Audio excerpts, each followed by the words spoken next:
Welcome to this step-by-step guide where I'll show you how to build this stunning e-commerce website using WordPress and Elementor. This tutorial is ideal for beginners and anyone excited about launching their own online store. So here's the plan. I'll first start by showing you how to select a website name and a web hosting account. These are the two things that you'll need to put your website up on the internet. Next, I'll take you through the process of installing WordPress. And WordPress is an easy to use content management system that is currently used by over 800 million websites worldwide. Once that's done, we'll then choose a design for the website and start building out the e-commerce store. So I'll show you how to add different product types, starting with simple products like this one, which is a product that has only one option. As you can see, these shoes are only available in green. After that, I'll show you how to add more complex products like this one, which is a product that has multiple color choices. For each product, we'll also add things like titles, descriptions, images, and prices. Before you start selling, we will need to ensure we have a few things configured. So I'll be showing you how to set up taxes and shipping and how to accept payments on your store, so that when your customers go to checkout and to make a payment on your website, you'll get that directly in your account. Throughout the process, I'll also be using ChatGPT for creative tasks such as designing logos and enhancing website content. And this will ensure that your website has a unique and professional edge. By the end of this tutorial, you'll have all the skills you need to launch your very own web store. All the resources you need for this tutorial can be found in the description box below. You'll be able to use the same images and content for an easy learning experience. Once you get enough practice, you can then go ahead and change out the products and completely make this website your own. So to get the resources, just click on the tutorial link and you'll pop over to the website where you may see this pop up. When you enter your name and email, you'll unlock the resources. Just click on the download button and you're good to go. You'll also be added to my email list where I send free resources such as this website toolkit. I also have some exclusive videos which I send to my subscribers as well, so you'll definitely want to be on that list. Alright, so that's it for this intro. Now it's time to dive in. Alright, so we're going to do this step by step, and step one of the process is to get a website name and a hosting account. So what exactly is a domain name, or what we call a website name? That is just the name of your website. So in my case, that is craftmewp.com, and in your case, it may be something different. Now the name is what your customers will type into the web browser in order to access your site. On the other hand, the web hosting is where all the information for your site is stored. So that's where all the content is stored, all the images are stored, and when it comes to your e-commerce website, that's where all the products and e-commerce related pages will be stored. So you pretty much need to have this in order to have your website on the internet. In order to get a website name and a hosting account, you can just go to craftmewp.com/SiteGround. So that will bring you to SiteGround, and there are many reasons to love this hosting company.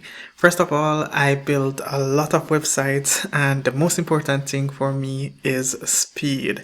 I've personally found that the websites that I host on SiteGround are a lot faster, and that will be very important for you if you're planning to run an e-commerce website. I also love SiteGround for their customer support, and I love the fact that I can pretty much get them 24/7, whether that is through chat or email support or even on the phone. The customer service alone, to me personally, is one of the most important reasons why you should consider SiteGround. And if you go to Trustpilot, you'll notice that a lot of the reviews mention the excellent customer service. So once you're on SiteGround, you're going to go to hosting and web hosting. You'll see all these different options such as WooCommerce hosting and WordPress hosting. They may be a little bit more expensive, and honestly, we don't really need them. So you're just going to go to web hosting here. Alright, so once you're here, you're going to go ahead and click on Start Now. and this will bring up the web hosting plans of SiteGround. So there are 3 different plans that you can select from. The most basic plan comes in at $2.99 per month, and it allows you to have one website, up to 10 gigabits of web space, and your website can also accommodate up to 10,000 monthly visits. The major difference between the startup plan and the other plans is the amount of websites, web space, and monthly visits that your site can accommodate. So you will notice that the higher the plan, the more resources you have to play with. I think if you plan to host multiple websites, then these are great options to have. But if you're just starting out and just want to get one for your e-commerce website, then I definitely recommend you go with the starter plan. So you're going to go ahead and click on Get Plan. This will take you to the page where you can then go ahead and register your website name. Now, if you're registering a completely new website name, you can go ahead and put it in the box here. But if you had registered a name elsewhere, let's say you have a name on GoDaddy or Namecheap, then you can select this option and go ahead and enter your domain. In this case, I am going to register a new domain. So I'm going to select this option here and I'm going to put in the name. So let's go with let's create a site. And I'm going to leave the extension as .com. You'll notice that there are several extensions here, but the .com is the most popular. So if you can get this extension, then I definitely recommend it. Next, we're going to go ahead and click on Continue. And now you'll see a message which hopefully says that the name you want to register is available. If it's not, then don't worry, you can go back and choose another name. So now it's time to fill in some information. So you're going to first fill in some account details. So in my case, I'm going to enter an email address. And I'm going to select a password. Alright, so next you're going to go ahead and enter some client details. So you're basically going to fill in some basic information like your name, address, and phone number. Next, as you scroll down, you'll see the option to enter some payment details. So you're just going to enter your card information here. That's the card you'd like to charge for SiteGround. And once you fill that in, then scroll down a little bit more, you'll come up on the purchase information. And here you're basically going to confirm the hosting plan that you would like to select. So in this case, we're going to go with the startup plan and we're going to go with the 12 months option. Now, if you select the 12 months option, you get the best deal and the best price. If I click on 1 month, you'll see that this is quite expensive. So I do recommend you go for the 12 months plan, and that will give your site enough time to grow on the internet and hopefully make a lot of sales. Let's continue scrolling, and here we'll come up on the extra services. Now, domain registration is selected by default, and that's because we're going to go ahead and register a new name. You'll see that it's 10% off, and this price is for the entire year. You'll also see some other options here, but to be honest, you don't need them for your website. So domain privacy is like a filter for your contact info. So when you register a domain, your information like your phone number and your email address is stored in a public database. Without privacy, you might get a few spam calls, but that's about it. I have domains without privacy, and honestly, it's no big deal. The next option which you see here is the site scanner, and that's just an extra layer of security that SiteGround provides. So it helps to scan your website for threats and hackers. With WordPress, however, we can pretty much add what we call plugins, and they're basically add-ons. So once we add these add-ons, we can pretty much enable the same type of features. So site scanner is optional, and if you change your mind later on, you can actually contact SiteGround and get a site scanner for your website. To keep prices low, I'm going to leave these unchecked and I'm going to continue scrolling. So here you'll see the order summary, and as you can see, the total price for the first year is $53.87. And again, that includes both the cost of the hosting plan as well as the first year registration of the domain. So I think this is a steal, to be honest with you, and if you're looking to get your website up and going, then this is an amazing price. Once you're happy with everything, you're going to go ahead and check these checkboxes here, and then you're going to click on Pay Now. Alright, so once you've successfully paid for your account, you'll see this message. And that means you now have a SiteGround account. So next, it's time to log in to your account. So you're going to go to siteground.com. And once you're here, you're going to click on login. Next, you'll see this page and you just input your email and the password for your SiteGround account. That's the email and password that you just signed up with. Alright, so you should now be logged into SiteGround, and the next thing you're going to do is click on Setup Site. You'll then be taken to this page and you'll see that there are 3 different options. So you can either select new domain, existing domain, or temporary domain. Now we're going to use the option that says existing domain, and we're going to ensure our domain is selected and click on continue.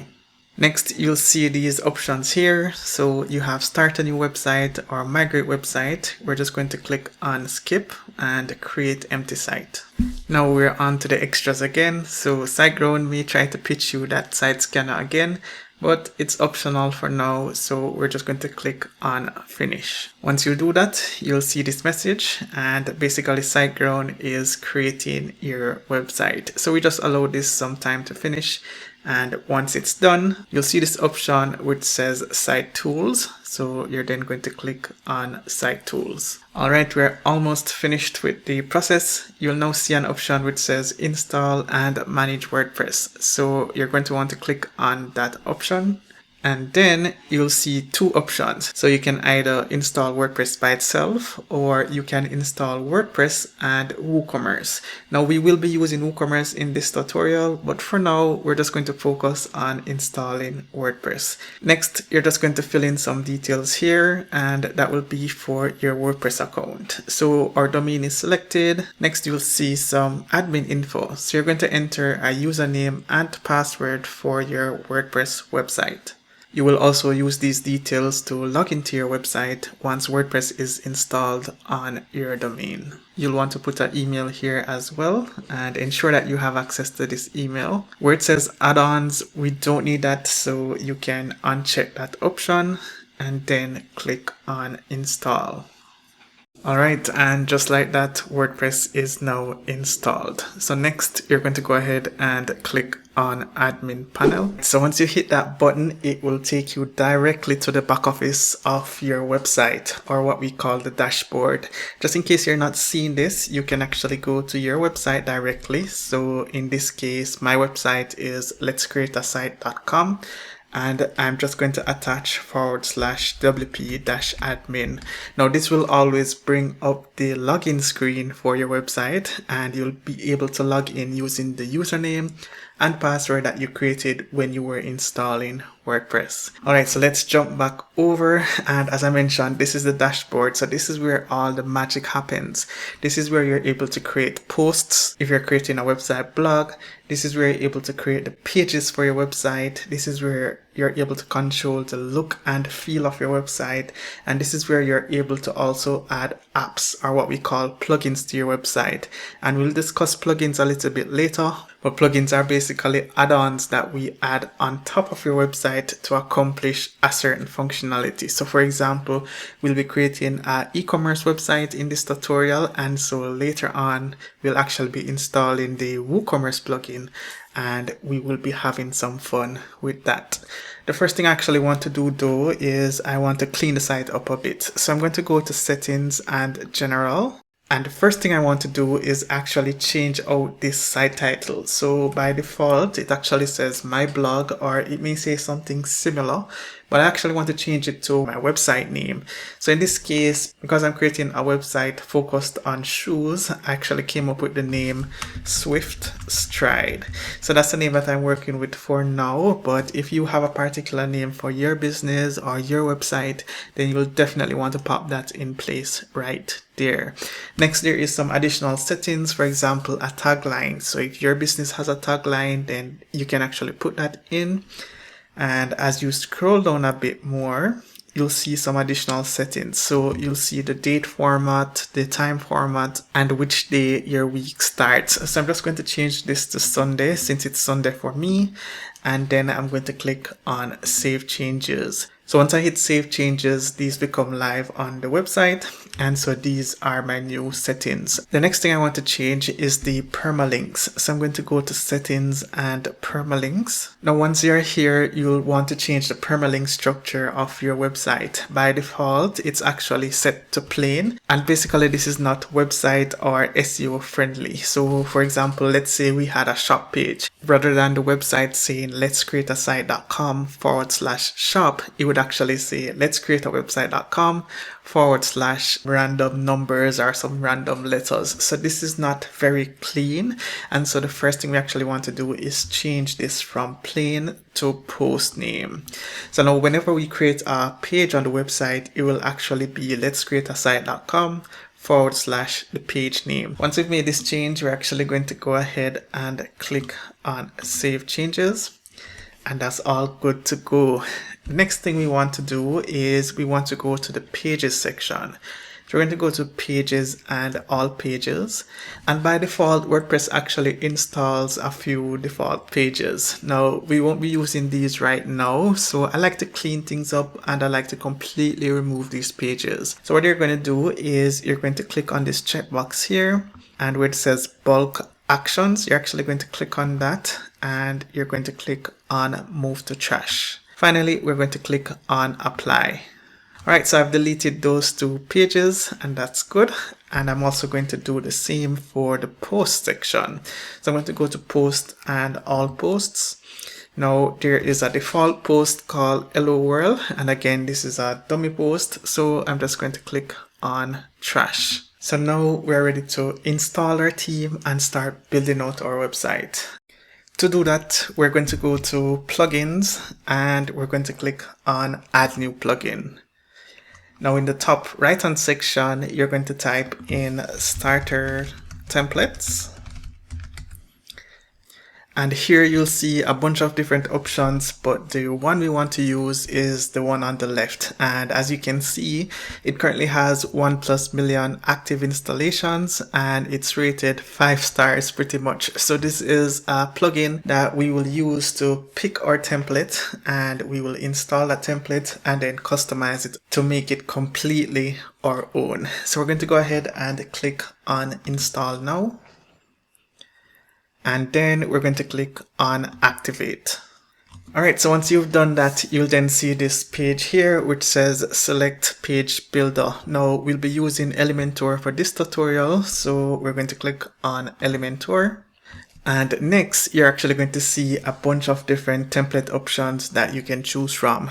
So depending on the type of website you're creating, chances are you can pretty much find a template that's perfect for that website. For example, we have templates under the business category. So let's say you're creating an agency website or a restaurant website. We have templates under the local business category. So let's say you're creating a website for a plumber or electrician or for some type of roofing service. There is an option here. And in a previous tutorial, I actually walked through creating an amazing business website for a lawn care business, so you'll definitely want to check it out right after this tutorial. Don't leave this video just yet because this video gets exciting. For the purpose of this tutorial, we'll be working on an e-commerce website. So I'm going to hover over e-commerce and I'm going to click on online shop. Now here are the options that are available, and as you can see, there are quite a number of different options. The one that I'm looking for, I'm not immediately seeing it, so I'm just going to scroll back up top and I'm going to change the text here to say cosmetic store. Alright, once I've done that, I immediately see the template that I'm using, and so it's going to be this one. So once you click on it, you'll actually see the different features of this template. You'll see what it looks like, so you can pretty much give it a preview and decide if you actually want to use it. Now in this case, we will be creating a website that's focused on men's shoes, and you may be wondering, how does this template relate? Of course, the way I build websites, I completely customize them out. So don't worry about the cosmetic stuff that you're seeing here. We're actually going to completely make this template our own. And no matter the website that you're creating for yourself, for your business, or as a web designer, you can actually do the same as well. So once you've decided that this is the template for you, you're actually going to skip all this stuff here because we're going to upload a logo later, and we're going to click on skip and continue. Next, you'll see the option for a color scheme. Now, typically, I don't like to set my color schemes here because I do them throughout the tutorial. But in this case, we're definitely going to go for a red vibe, as you could see from the intro video. And so I'm going to select the red option here. I'm going to go with this color scheme. We can always change it later if we'd like as well. Next, I'm going to scroll down. And I'm actually going to skip the option for fonts for now. We'll change that later. And I'm going to click on continue. Finally, you'll come across this last step, and you basically just fill in some simple information, and then you're on your way to installing the template. So let me go ahead and enter my information here. And I am building a website for myself, or let's say I'm building a website for a client. So I'm going to click my client. Then you'll see some advanced options. So we'll leave the first few options checked, and we'll unselect the one that says share non-sensitive data. We don't need that right now. Then I'm going to click on submit and build my website.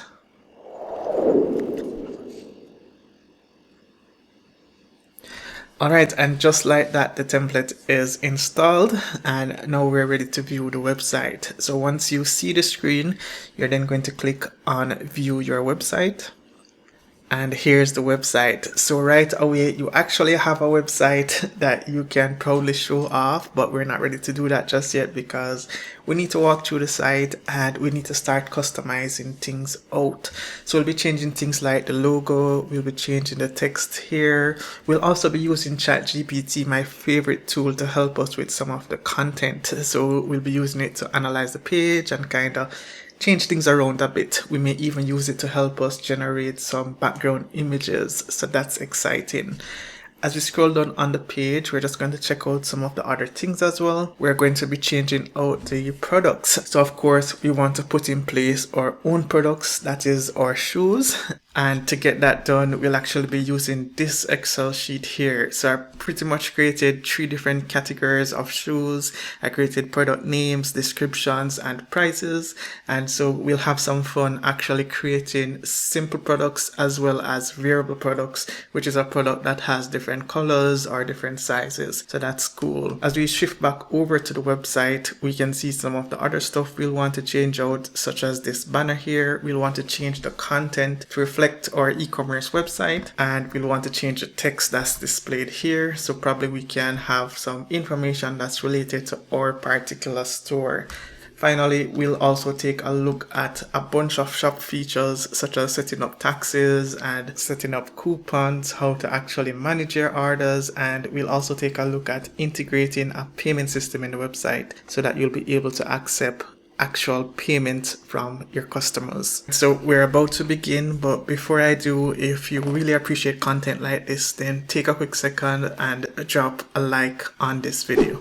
So the first thing I want to do is I want to change out this background here just to get a better feel of the website. Then I'll want to change the text. So I'm going to go to the top section and I'm going to click on this option which says edit with Elementor. I'm actually going to right click and click on open link in new tab. This will of course open the website in Elementor, and basically Elementor allows you to edit any of the pages just by clicking on this particular link. So if we were on the about page, you'll also see this link once you're logged into the website and you can edit it, and the same applies for the contact page. If you're not actually seeing this up top, you can also access it by going to the dashboard. So let me quickly jump over there for a second.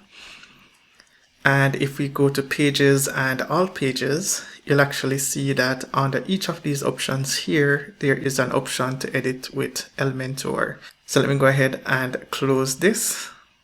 And here's the page. So basically Elementor is a page builder that makes the process of creating websites super easy. Once you're editing a page with Elementor, you can add a bunch of different elements. So for example, you could add headings to the website, you could add images, you could add videos, you could add buttons, and there's just a ton of options available. So let's say, for example, I wanted to add an image to this page. I could just drag this image element and I would just put the image wherever I want it on the right. So let's say I wanted the image here. I would just release it. And then you'll see that I have the option to add an image. So let's go ahead and delete this. And I'm going to delete this here. Now let's say I wanted to add a heading. So let's go ahead and drag the heading. And here you could see I could then customize the heading. So let's just write some sample text here. There's also the option to edit the style or the look of the heading. So if I click on the style tab, you'll see that we have a bunch of different options. So I could customize the colors. For example, let's change this to red. And I could customize the typography, so we could change things like the font, the size, the weight, and the list goes on. So a bunch of different customizations and a bunch of different options for you when you're editing your pages. So I'm now going to delete this and I'm going to start editing the actual page. So the first thing I want to do is I want to edit this heading here. So I'm going to click on the pencil icon and you'll see that I have the option on the left to edit the text, or I can edit directly from the box here. So the name I'm going to go with for this fictitious company is Swift Stride. So let's go ahead and write in that name here. And then I basically need to come up with a description. So I need to change the text here. And I'm actually going to pop over to ChatGPT real quick and I'm going to say I have a shoe company called Swift Stride. Help me come up with a 1-paragraph introductory text for the homepage of the website. Make it catchy and fun. So let's see what ChatGPT generates. And let me pop back over and paste this text. Of course, it's a little bit too long, so let me shorten it just a bit.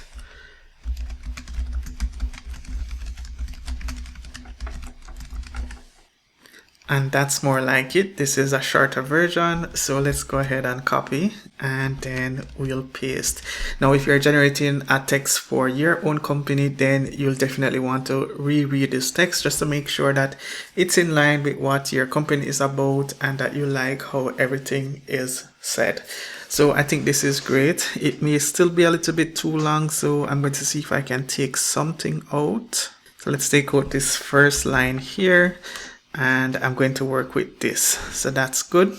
The next thing I want to do is just edit the text a bit. So I'm going to click on the style tab and here you'll see an option called content, and this will allow you to change the look and the feel of the content. So for example, the title, we can change the typography. We're going to specifically change the font to a font type called Bungee. All right, and we're going to just enlarge this text just a little bit. All right, let's also change the line height. So we're going to change that line height there. And because I want this in one line, let me see if I close this. We can see it's in 2 lines. I actually want it to fit in 1 line. So I'm going to change the font size just a little bit more. So let's go ahead and reduce this. And that's good. Next, I want to change the description font size. So I'm going to change the font size here. Let me see. So let's go ahead and increase this a bit. And I want to change the font family. So let's go ahead and change this font type to Helvetica. All right, so I think that looks great. You'll also notice that there's some text up top, but when I click on this area here, it's not actually allowing me to edit it. So sometimes you'll have cases where the elements are a little bit too close to each other, and then it's kind of tricky to get the exact element you want to edit. But if you look on the bottom section here and you click on Navigator, you'll actually see this opens up all the elements, and so you're able to basically click around and navigate to a specific section. So in this case, we actually want to edit this top heading here. because this is our image box. So I'm going to click on heading, and you'll see I can now directly edit this option. So we could actually go ahead and change the text. So I'm going to say a look you'll love. All right, let's take out that exclamation. Then I'm going to click on style, and I'm also going to change the typography here to Helvetica. So let's go to family, and we're going to change this to Helvetica. And we can also make the font weight a little bit bold, and that looks great. Let's just increase the font size a tad bit. And that's awesome. Now, once you're finished with all changes and you want to make these changes live on the website, you're just going to go ahead and click on update. So once we click that update button, the latest changes are then reflected on the website. So if I go here and I then refresh, you'll see that we now have our changed text, and we also have the description that we changed as well.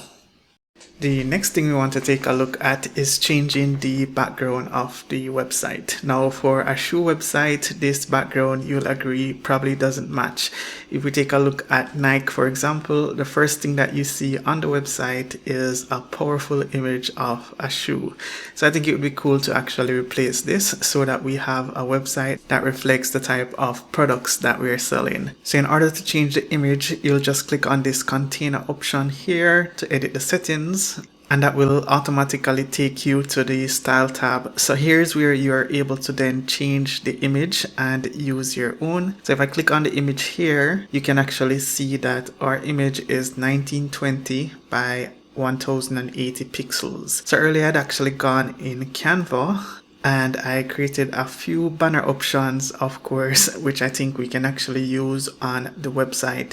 Now, a few of these actually has text, and I started designing these banners using some text, but if you look back at the website, you'll notice that this image doesn't have any text on the left. So whatever image we actually create, we wouldn't want to have this text here. We would just want to have a nice background and the featured product on the right. And so that is why I actually decided to go with this design here. So this is just simply a gradient background, and we have the product image on the right. I added a little bit of a drop shadow here, and there's also some blur effects on the shoe as well. If you want me to actually do a tutorial video on how I create banners for my websites, then definitely drop a comment down below. I'd be happy to create that tutorial video as well. But for now, you should have access to this image, and you should be able to upload it to the website and basically follow along with the tutorial.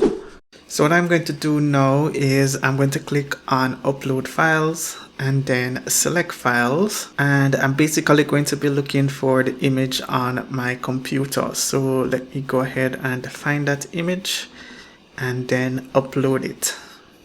So here we now have the image in place. Of course, the image is 1920 by 1080 pixels, and I'm just going to click on select. So here now we have the beautiful image here. And if I close this for a second, you can see this looks really nice. Now, I don't really like the idea of the text covering the shoe, so I may actually want to shorten this text a bit, or I may want to reduce the amount of space it takes up. So let me see if I can change this, and let's reduce this a bit.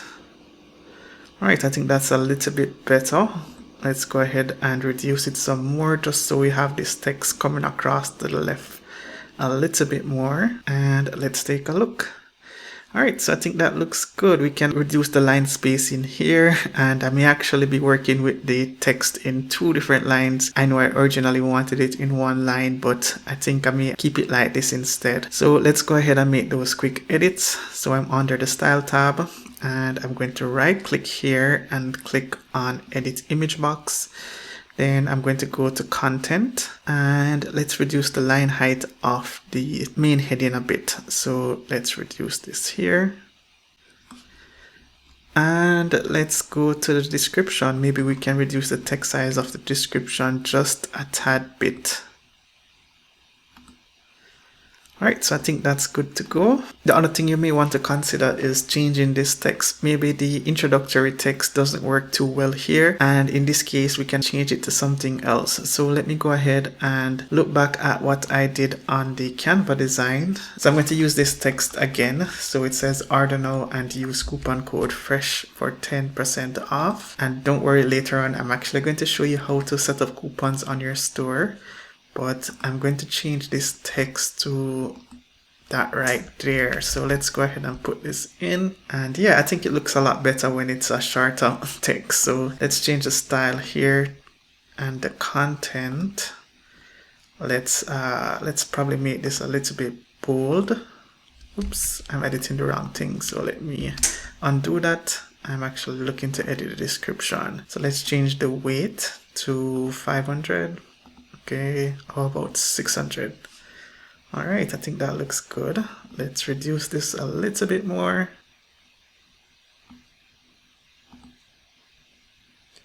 And there we go. Once we're happy with all the changes again, we're then going to come back over here and click on update. And this update makes all the changes live on the website. So if I go back again, here's the original design, and now we're going to hit refresh. And there's our beautiful website so far. Hey, I hope you're enjoying the tutorial so far. I just wanted to take this quick second and encourage you to hit that subscribe button. I have so much tutorials to share, and I would love if you could join the WordPress community. So go ahead and subscribe, and while you're at it, drop a like on the video. Thank you, and let's continue this tutorial. So next, we're going to start building out our store. We'll start replacing some products and adding our own as well. I know there are some other sections on the website here, but we'll definitely come back to these a little bit later. For now, we just want to primarily focus on the e-commerce products. And so again, we'll be using this sheet here, which I created and which you will also have access to. So you'll see that there are different categories and there are different products that we will be using on the website. I've also created a few images which you can also find in the download so that you can definitely follow along. Alright, so I'm back over to the backend office of the website and I'm on the dashboard, and the plugin we'll be using in this tutorial is called Woocommerce. Now, Woocommerce was installed by default when we initially set up the starter template. But if you're not seeing it, you can actually add it by going to plugins and add new. And then you can just type in Woocommerce in the search bar. Alright, so here it is, and as you can see, it has 5+ million active installations and it's rated 4.5 out of 5 stars. So Woocommerce provides everything that you need to basically create an online store. You can add your products, you can set up taxes, you can configure colors, you can do so much.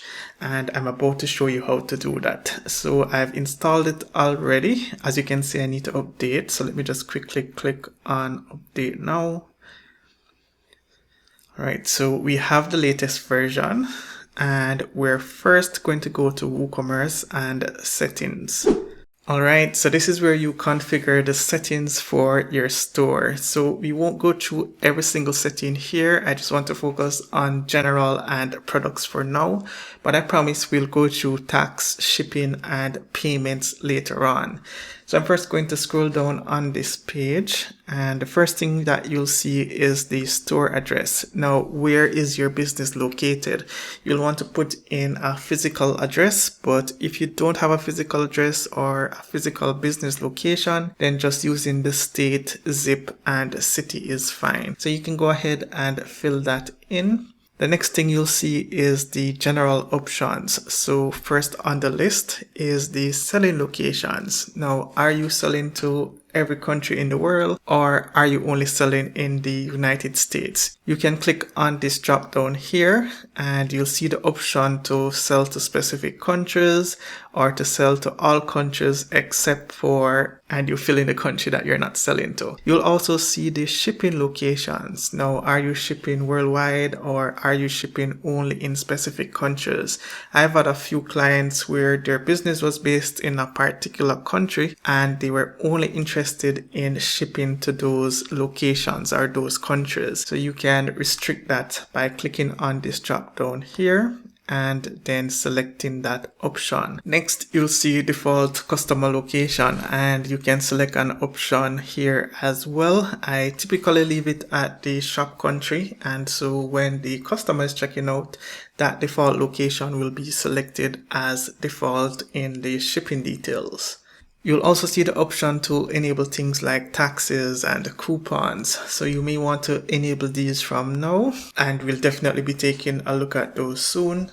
As we scroll down a little bit further, you'll come up on the currency options. So what is the default currency of your store? By default, it's set to US dollars, but let's say you wanted to sell products in pound sterling, then you could actually put a search for pound sterling and select that currency option.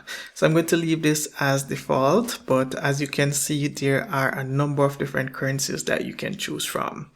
You'll also see some other options here, and you can customize these according to your own store. Also, if you hover your mouse over these tooltips, you'll actually see what each of these sections mean.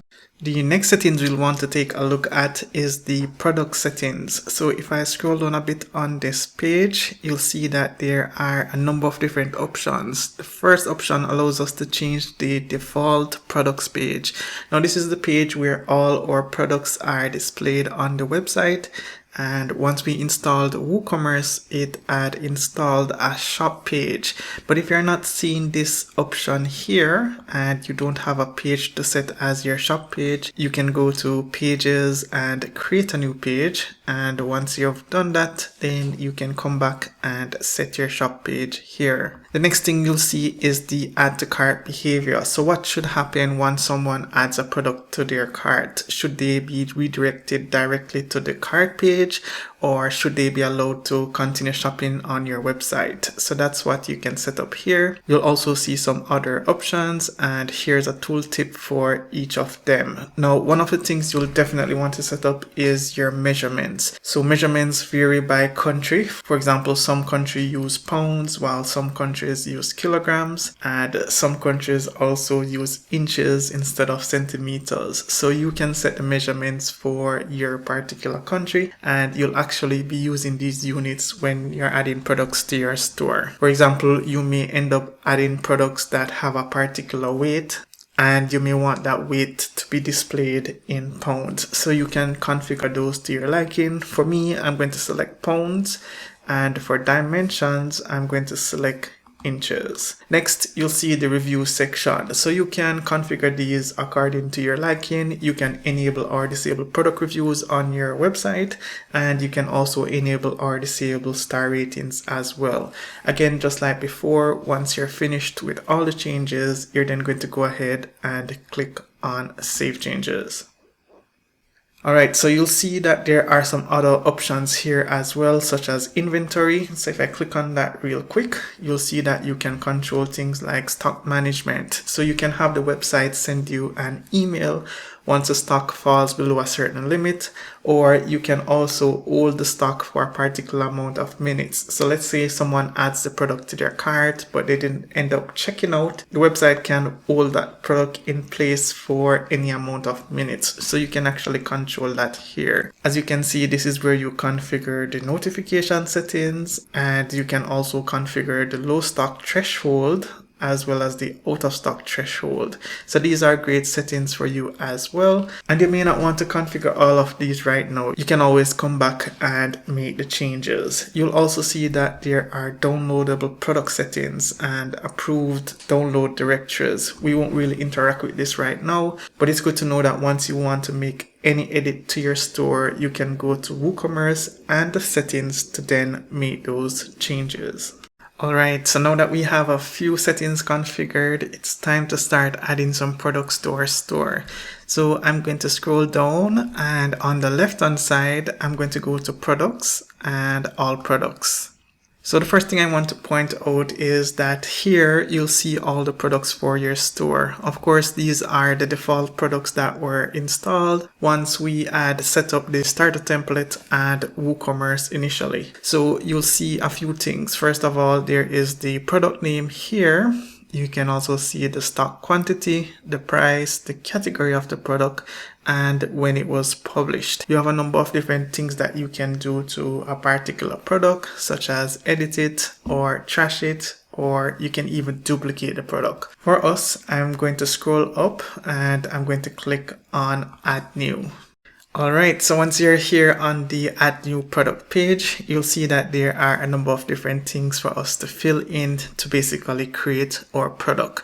We first have the product name and product description. In fact, there's actually two descriptions. So there's one here and there's also a shorter description here. You'll also see that we have the option to add a product image and a gallery as well. You can also add a category for your product. So we're going to be changing these out. Of course, our website is based on shoes and not anti-aging creams. So we'll definitely want to swap that out. Next, on the left, you'll see that there is a product data section. So this is where you set up the type of product you're creating. And we have various categories of products. So we can create simple products, grouped products, external products, or variable products. We'll be focusing on simple and variable for this tutorial. And I have that sheet which I'll be referencing as well. You'll also have the ability to set up things like your prices, sale prices, inventory, shipping, attributes, etc. So I hope you're ready. I'm ready to start creating my first product. And so let's get started. I'm going to scroll to the top of the website and I'm then going to pop over to the sheet. And as you can see, I have everything laid out. So I'm going to go ahead and copy the product name here. And the first product is called the Jetstream Runner. So let's copy this and paste it in place. The next thing on the list is the short description. So I'm going to copy the short description and I'm going to scroll down to the bottom and put the short description here. So the short description is typically found at the bottom of the product you're adding. Now let's scroll back up and we're then going to copy the long description. So we copy and paste it here. The next thing I want to add is the product price. So this product comes at a cost of 130 USD. So I'm going to go back here and under the product data tab, I'm going to enter the price of 130. Now I'm going to scroll to the top and I'm going to go ahead and hit publish. Now by hitting publish, the product is now live on the website. And so if I click on view product, let's go ahead and take a look. You can see that we have our title here, we have our price, and we have our description. There's also a description here, and we have a sample image. So we'll need to definitely change this out as well. Let's pop back over to the product and we're going to edit a few more details. So you'll also see the option to enter a sales price. So let's say that this particular product was on a sale. We could put in the sale price here. Let's say it is $119. We could put that in and update. And now when we refresh the website, you'll see that the old price of 130 is crossed out and we now have the new price of 119 showing. So that's good. You also have the option to schedule a sale. So let's say that this sale is only applicable for December 25th. We could set the sales price date here. So let's go ahead and select December 25th, which is Christmas. And let's go ahead and click on update.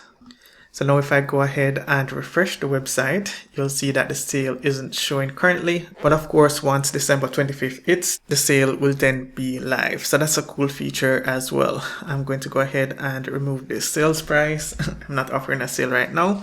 You'll also see other options such as tax status. So you can set whether this particular product is taxable or not. I typically leave this as default for my customers, and that's good. The next thing we're going to take a look at is is the inventory section. So in the inventory section, there are a few details you can fill out as well, such as the SKU, and this stands for stock keeping unit. So it's basically a unique ID for each product, and this is a good way for you to keep track of inventory. So typically stores have products and each products have a SKU. So in my case, I actually have a SKU here. So I'm going to go ahead and copy this, and I'm going to paste it in place. Now you also have the ability to track stock. So if we tick this box here, we can specify the quantity that we have in stock. So let's say that we only have 20 units of this product. We can put 20 here. You will also see this option to allow back orders, and with a back order you may still have a product displayed on your store, but you may not have the stock for that product currently. So in this case, you can still allow your customers to purchase the product, and then as soon as stock becomes available, you would then go ahead and fill those orders. Finally, for these two last options here, I'm going to use the tooltip, which do a great job of explaining each option. So the first one has to do with a low stock amount. So basically, when the amount of stock decreases to a certain level, you'll get an email, and you can configure what this low stock threshold is in the settings. And the next option simply limits the customer to only purchase one of this product. So this is useful if you have a limited stock amount and you only want to allow each customer to only purchase one. The next thing we're going to take a look at is the shipping options. So let's go ahead and click on the shipping tab, and here you can see you have the option to add some measurements. So for example, you can set the weight of the product and also the dimensions. This is often used for shipping. So when you're setting up your shipping classes and setting up your shipping information, then oftentimes the weight and the dimensions come into play.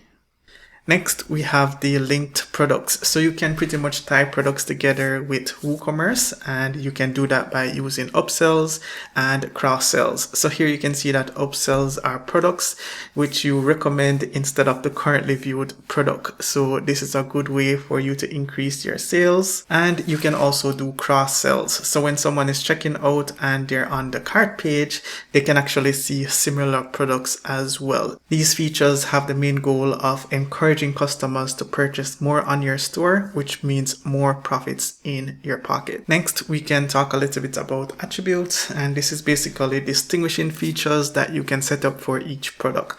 For example, a particular product may have a different size or a different color, and this is where you can set that up. So in this case, our product has a color, I believe the color was green.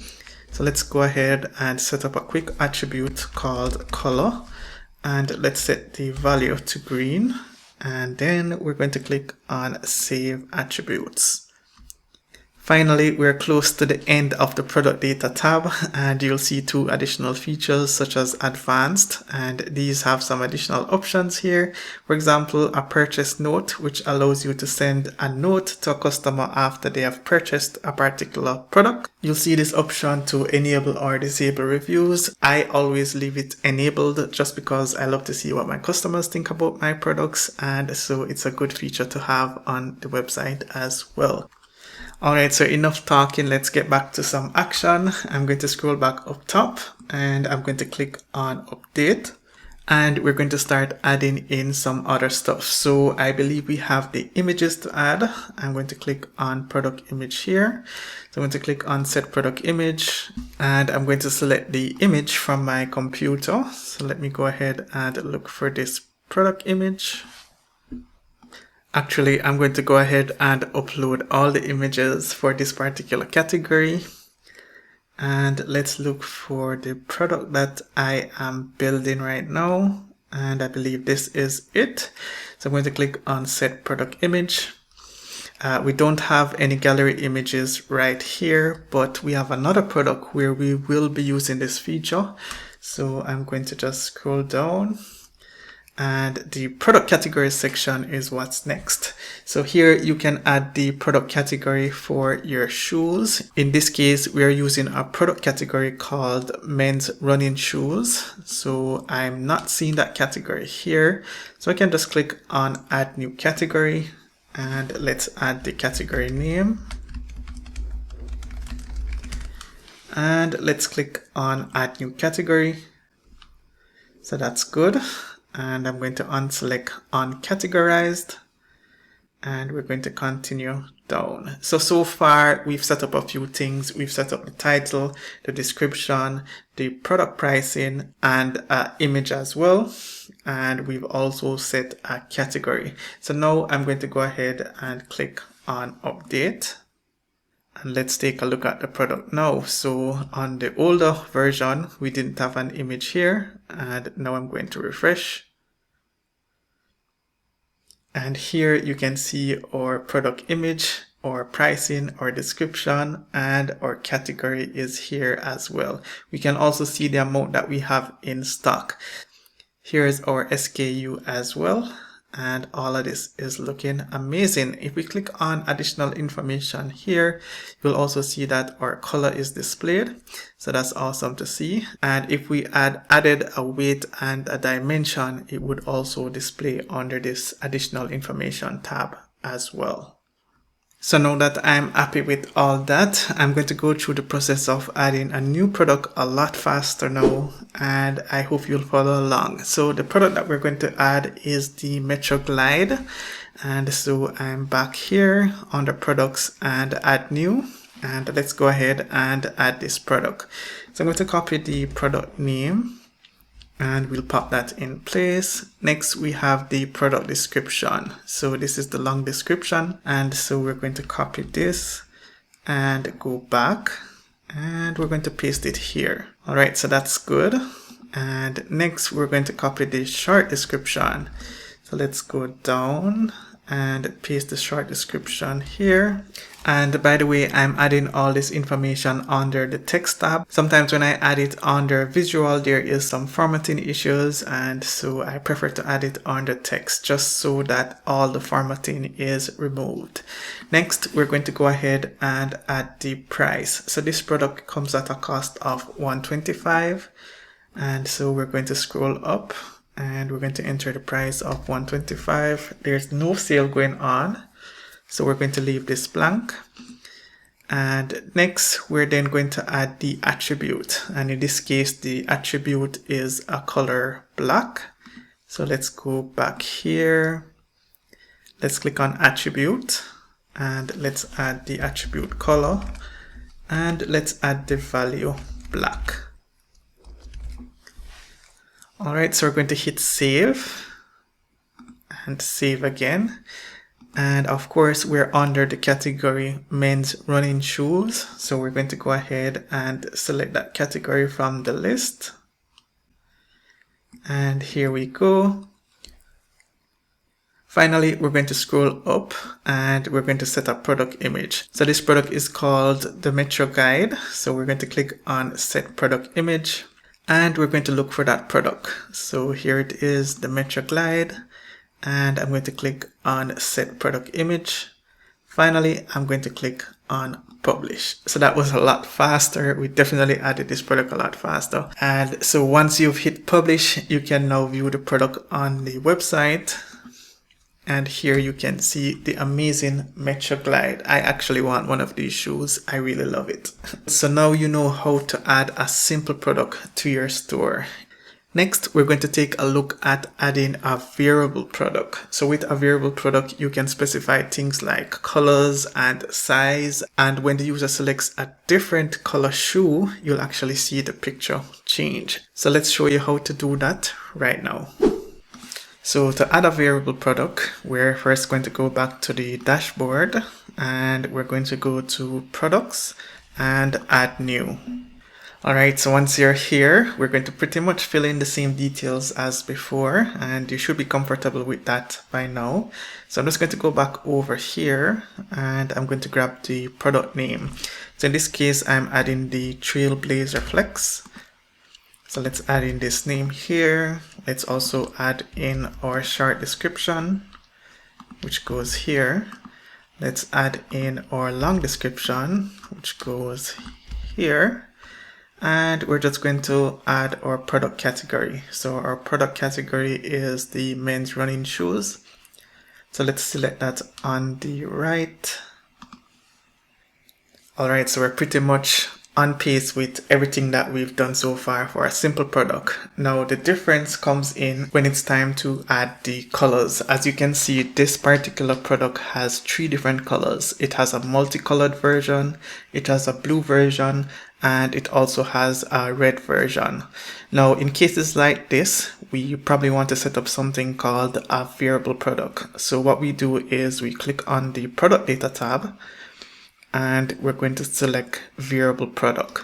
Now this will allow us to basically create each version of the shoe, and we can set individual prices if we want. Now all these things are pretty similar, such as the tax status, inventory. We can set a general inventory amount, and we can set a general SKU. But to get the actual color variations going, the first thing we have to do is set up some attributes.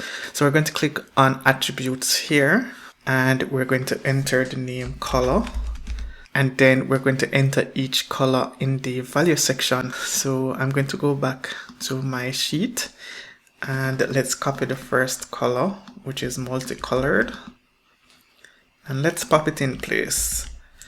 The next one is the blue, so let's put that symbol. And on my keyboard, I get that symbol by holding down the shift key, and then it's immediately beside the home button. So again, you can look for that special symbol on your keyboard. So I'm going to put that symbol, and then I'm going to put the next color. Then I'm going to put the symbol again, and I'm going to put the final color. All right, once we've done that, we want to ensure that these 2 options are checked, and we're going to click on Save Attributes. All right, so that's good.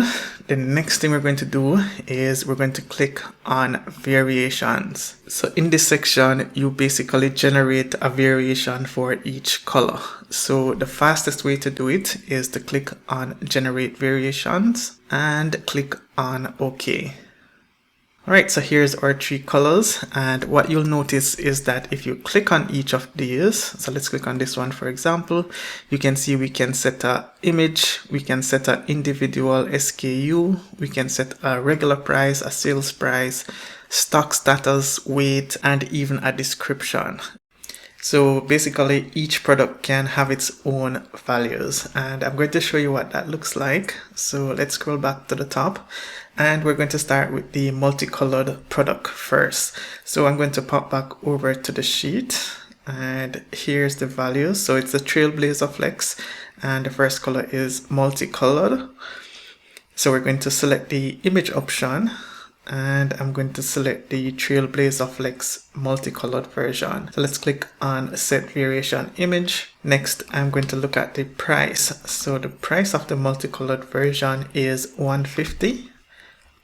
So let's pop this in, and I don't believe it's on sale. No, it's not. All right, so then we're going to scroll down a bit, and we can put in a description. So let's scroll down, and I'm just going to copy this here, the short description. Let's pop that in, and I'm going to just edit this description a bit. So it's going to say flex your boundaries with the Trailblazer Flex multicolored version, or let's say shoes. All right, so I'm going to leave the weight and the dimensions for now, but it's nice to know that you can actually put these in. Now in terms of the SKU, we could have set a general SKU in the inventory section, but I'm going to copy this one here, and I'm going to pop it in. Now, because we want each product to actually have their own SKU, we can attach something at the end. So it could be anything. It could be MC for multicolored, for example, or whatever it is. If you actually have an inventory or a list of items, then chances are you have an individual SKU for your own product, and that's what you would put here. We can also do things like manage stock. So if I click on this checkbox here, you can see I can specify the amount of multicolored Trailblazer Flex that I have in stock. So I'm just going to put 10 for now. All right, let's move on to the next. And so now we're doing the blue. So I'm going to upload the image again. So let's go ahead and do that. And I'm going to put in the price. So here the price is $140. So let's go ahead and do that here. And in this case, let's say that it's on sale. I didn't include that in the sheet, but let's see what that looks like. I'm going to put in a sales price of $120. And I'm going to manage my stock. So let's say that I have 50 units of the blue. All right, I'm also going to put the SKU. So again, I start with the original, and let's just put a unique identifier here. So I'm going to put -B. And finally, let's again copy the description. And I'm going to put that in. All right, so next we have the red. So again, we select the color, we select red, set the variation, set the price, which is $130. All right, I'm not going to manage stock for this one here. Let's just say we have an unlimited amount of red. So I'm going to leave that as is. And then I'm going to scroll down. Let's put back our description.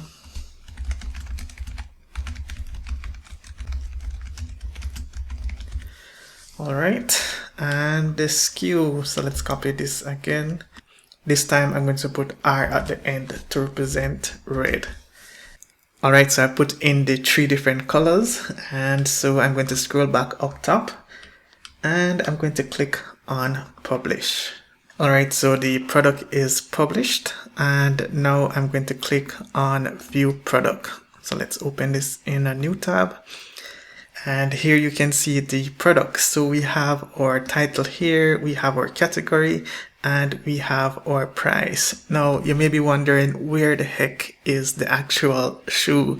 I'm not seeing the shoe on the left. I'm not seeing a featured image. And as you can guess, as I just mentioned, I haven't put in a featured image here. So let me go back real quick. And I'm going to scroll down. As you can see, there is no product image and there is no gallery. So I'm going to go ahead and set a product image, and I'm going to click on upload. I designed something real quick, so let me select it from my computer.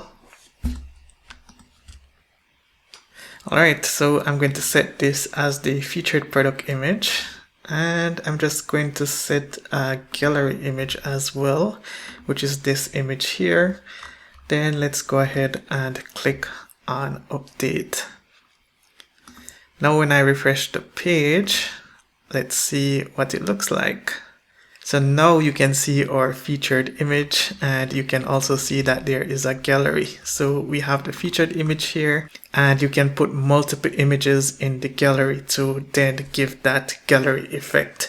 Now you'll also notice that if I click on each of these options, for example, multicolored, then the website automatically switches the image that's featured to the multicolored image. It also shows for the blue and also for the red. So as you can also see, the description changes for the red, and it also changes for the multicolored. I think I may need to change it for the blue, as I'm not seeing that description there, but you get the idea. We also have the stock quantity, and if you can remember, we had also set the blue to have a sale price of $120 down from $140, so that's also reflected here as well. So now we have a variable product, and this is looking amazing. The next thing I want to show really quickly is how you had a variable product that has 2 different types of variations. For example, in the sheet, we have this product called the Urban Sprinter, and you can notice that it has a color and it also has a product size. So there are two different attributes that we're working with. To make this even a little bit more complex, I'm actually going to add another color here. So let's just add yellow and red. And then we're going to set this up really quickly. So I've gone ahead and I've done a little bit of pre-work, all stuff you've seen before in the tutorial. I'm just going to jump to where it matters, actually setting up the variations. So I added the descriptions and the categories and all that lovely stuff. So the first thing we're going to do is we're going to click on attributes, and we're going to first add the attribute called color. So let's say we have the color attribute, and the colors that we're using is yellow and red. So let's set these in, and we're going to click on save attributes. So the next thing we need to do is add the other attribute. So we're going to click on add new again, and this time we're going to add the attribute called product size. So let's go ahead and add product size, and the values are 9, 10, 11, and 12.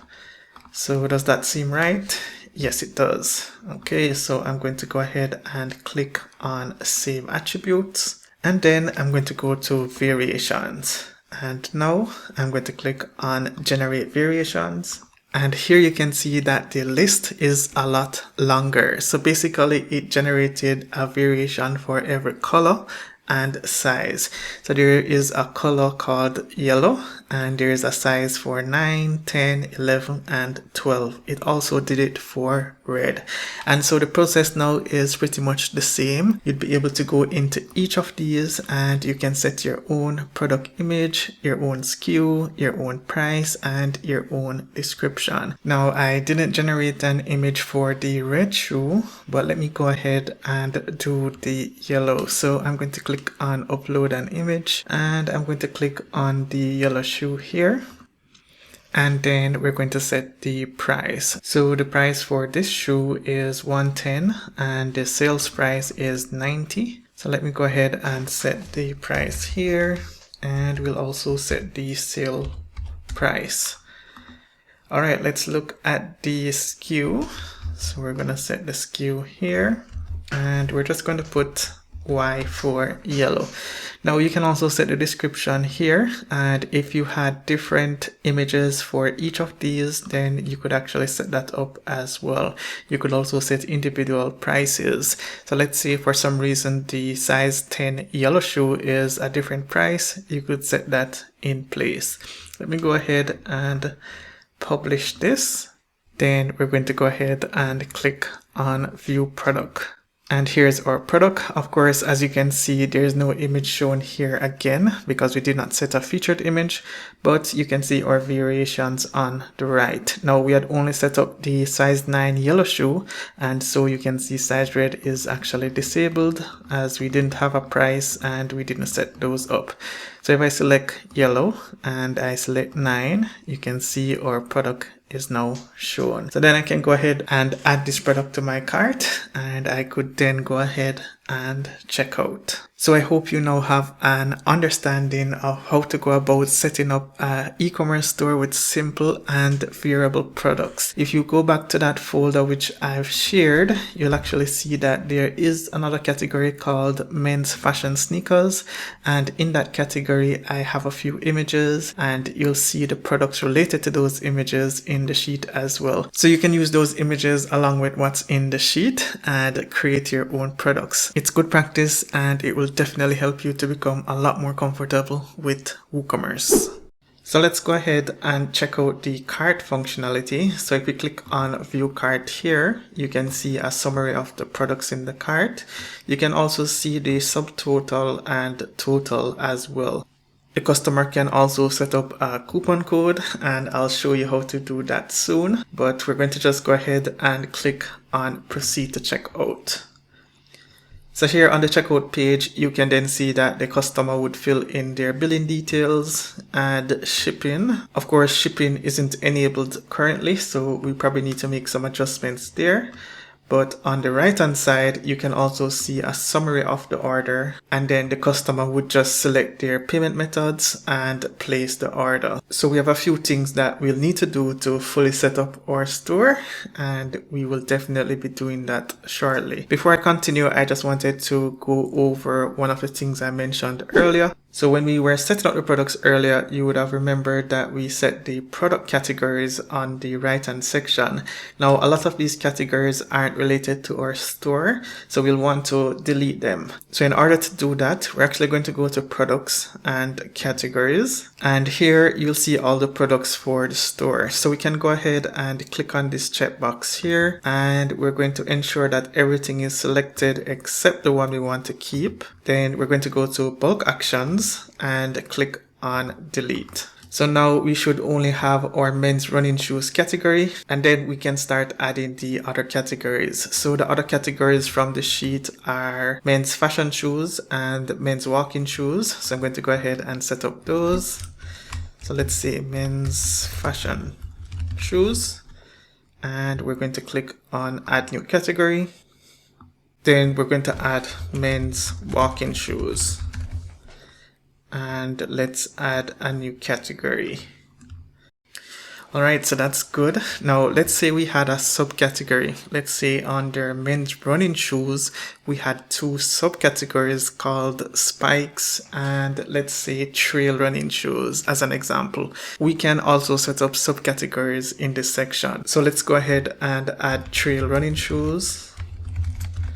And we're going to select the parent category as men's running shoes, which is here, and let's click add new category. So now you can see trail running shoes falls under men's running shoes. So this is a subcategory of this parent category. Let's add another category. So let's say we have spikes, and we're going to leave the parent category as men's running shoes. And then we're going to click on add new category. So now you can see we have two subcategories here. So I'm going to go ahead and delete these as I don't need them now.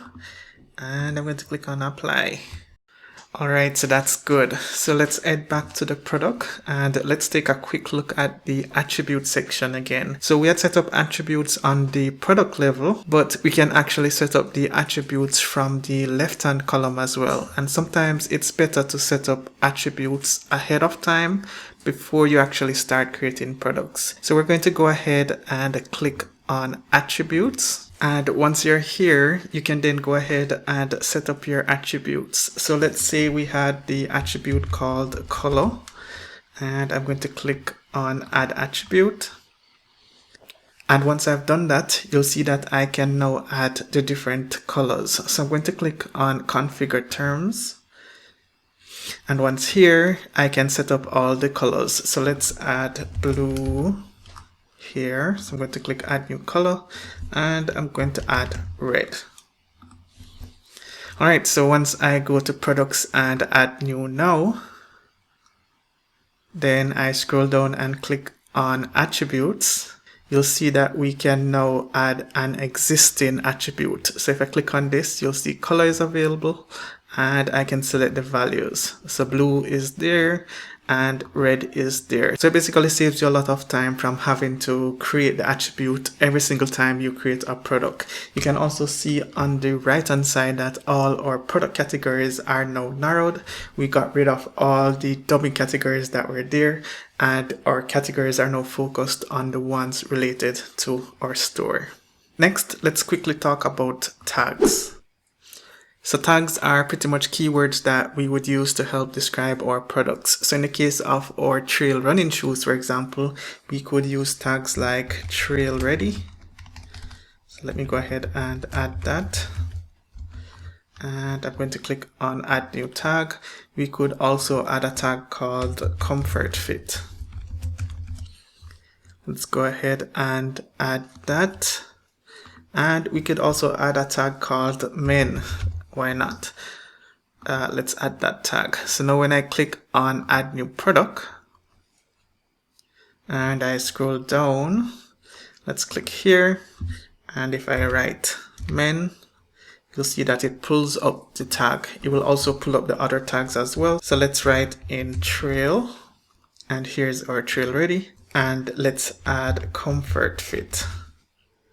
Alright, so it basically pulls up the tag just by me typing in a few of the characters. Of course, you could also add your own tags just by putting a comma and then entering the tag. So let's add eco-friendly, and we're going to click on add. And so there we go. So now we have our product tags. So you're pretty much ready to go ahead and create all the products in your store, assigning them to categories, assigning them the tags, and also assigning them the attributes. The next thing I want to do is to clean up the store a little bit. So I'm going to go to products and all products. And here you'll see all the products for our store so far. And I'm going to go ahead and delete all the unwanted products. So I'm going to click on this checkbox here, and I'm going to uncheck this one, this one, this one, and this one. All the other products are pretty much dummy products which came with the store once we had installed WooCommerce and also the starter template.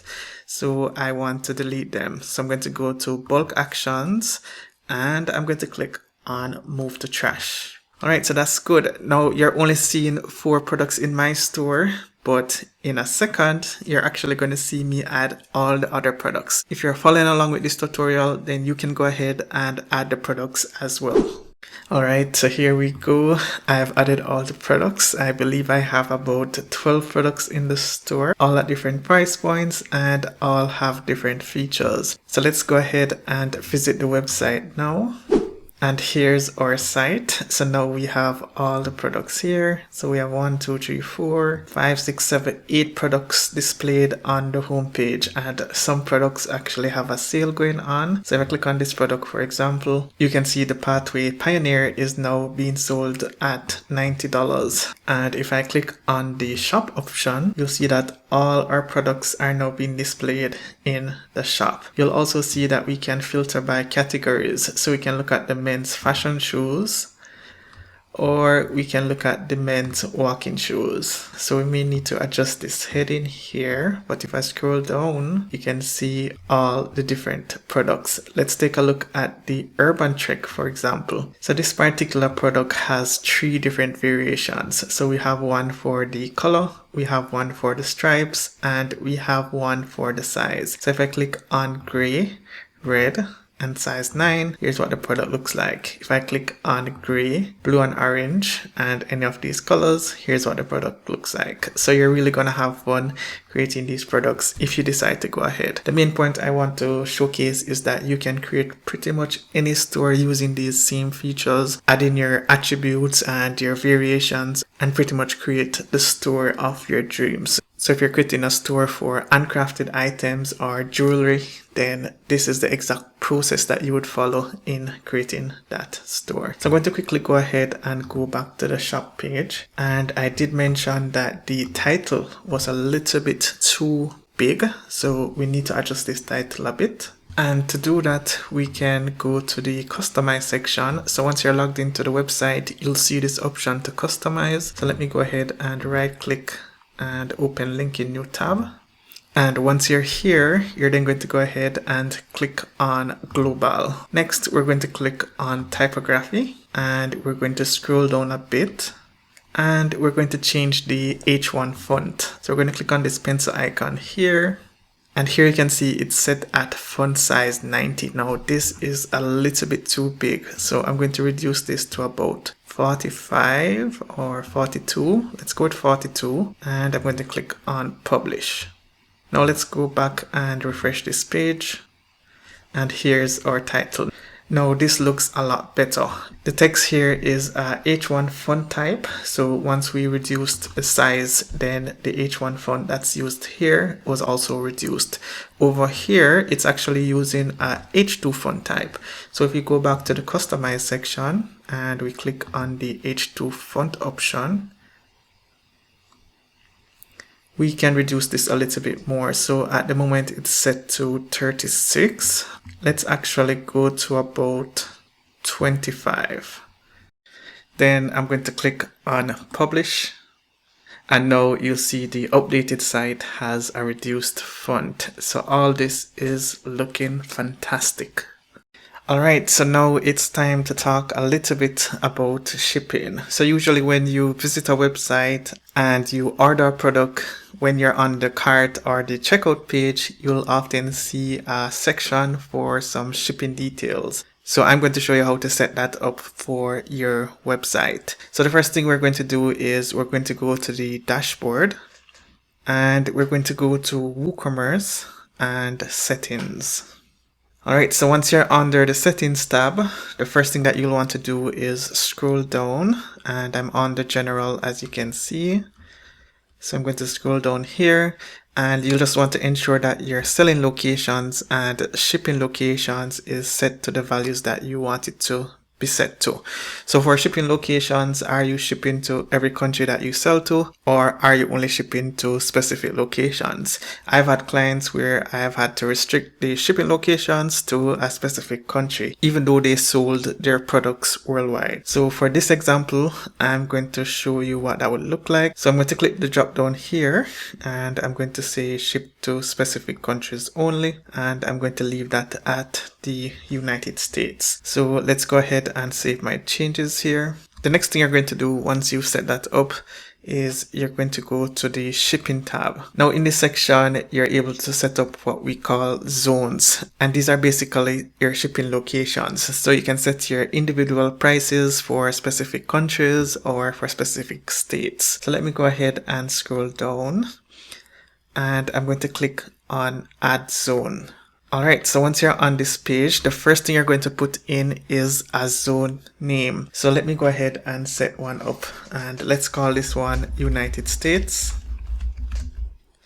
And for zone regions, I'm going to restrict this to the United States. So let's click on this drop down and select the United States. Alright, here you'll see the option to target individual states. So you can actually set up shipping rates for individual states. But to keep this simple, I'm just going to leave it at the United States for now. Then I'm going to click on add shipping method. Alright, so once you're here, you're then going to see three different options. So there is the free shipping option, the flat rate shipping option, and the local pickup option. So I'm going to go ahead and select flat rate, and I'm going to click on continue. Now in step 2 of the process, you basically set a name and a price. So I'm going to call the shipping rate standard shipping, and I'm going to leave this at taxable. And next, I'm going to apply a price. So remember, this is for the entire United States, and this is just an example. I know ideally you may actually want to set up individual rates per state. So let me go ahead and input $9 here, and I'm going to click on create. Alright, so our shipping rate is in place, and now let's go ahead and view the website. So I'm going to click on visit site. And I have 2 items in my cart already, so I'm going to click on this option, and I'm going to click on view cart.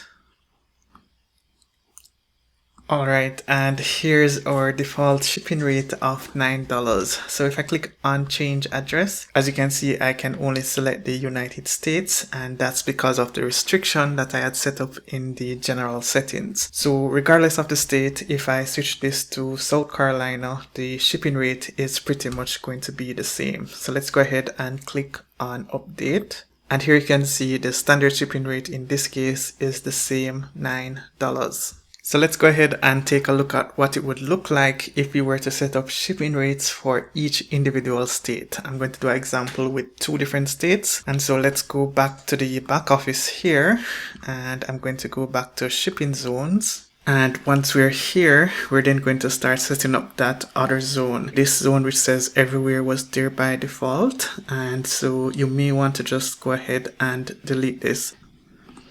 Alright, and I'm going to edit this one that I have right now, and I'm going to rename it something else. So instead of the United States, I'm just going to say Georgia, and I'm going to change the zone region to Georgia. So let's go ahead and open this up, and let's look for the state. Here it is. I'm going to select that there, and then I'm going to click on save changes.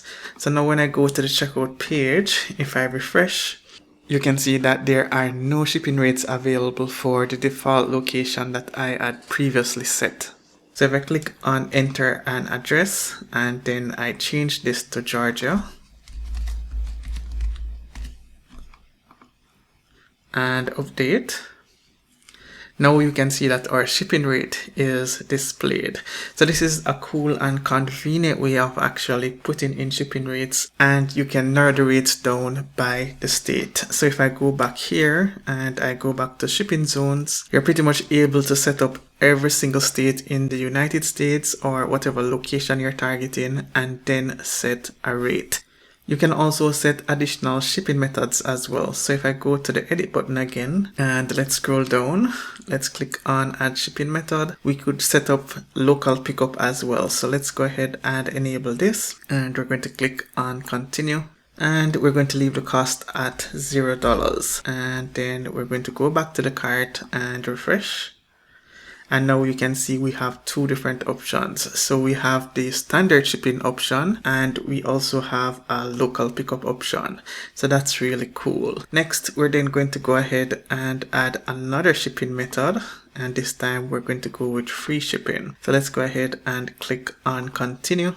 And here you can pretty much set a name, and you can also set a rule. So it says free shipping requires, and you can see all the options that you have. So you can pretty much set a requirement that the customer should have a free shipping coupon or a minimum order amount in order to go ahead and get free shipping. So if I click on a minimum order amount, for example, and let's say that minimum order amount is $100.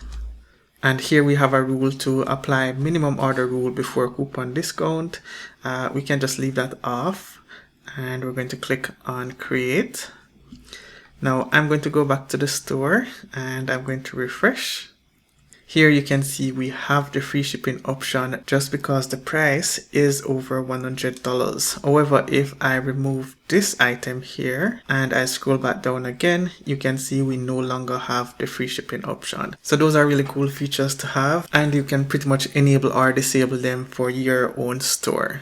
The next thing we're going to take a look at is the taxes. So if I scroll up top and I click on tax, it will bring you to this page where you can then configure your taxes. So if you remember earlier, we had gone to the general tab and we had enabled taxes. So if you're not seeing it here, then you can go ahead and enable it from this tab here. Once you're here and you scroll down, you'll see that there are a number of different options. For example, you can decide whether the prices of your product will or will not include taxes. You can also calculate taxes based on the customer's shipping address or their billing address, and you can set up a number of different options. So once you're here, you can pretty much go through all the settings and configure them for your own store. Once you're happy with everything, you can then go ahead and click on Save Changes.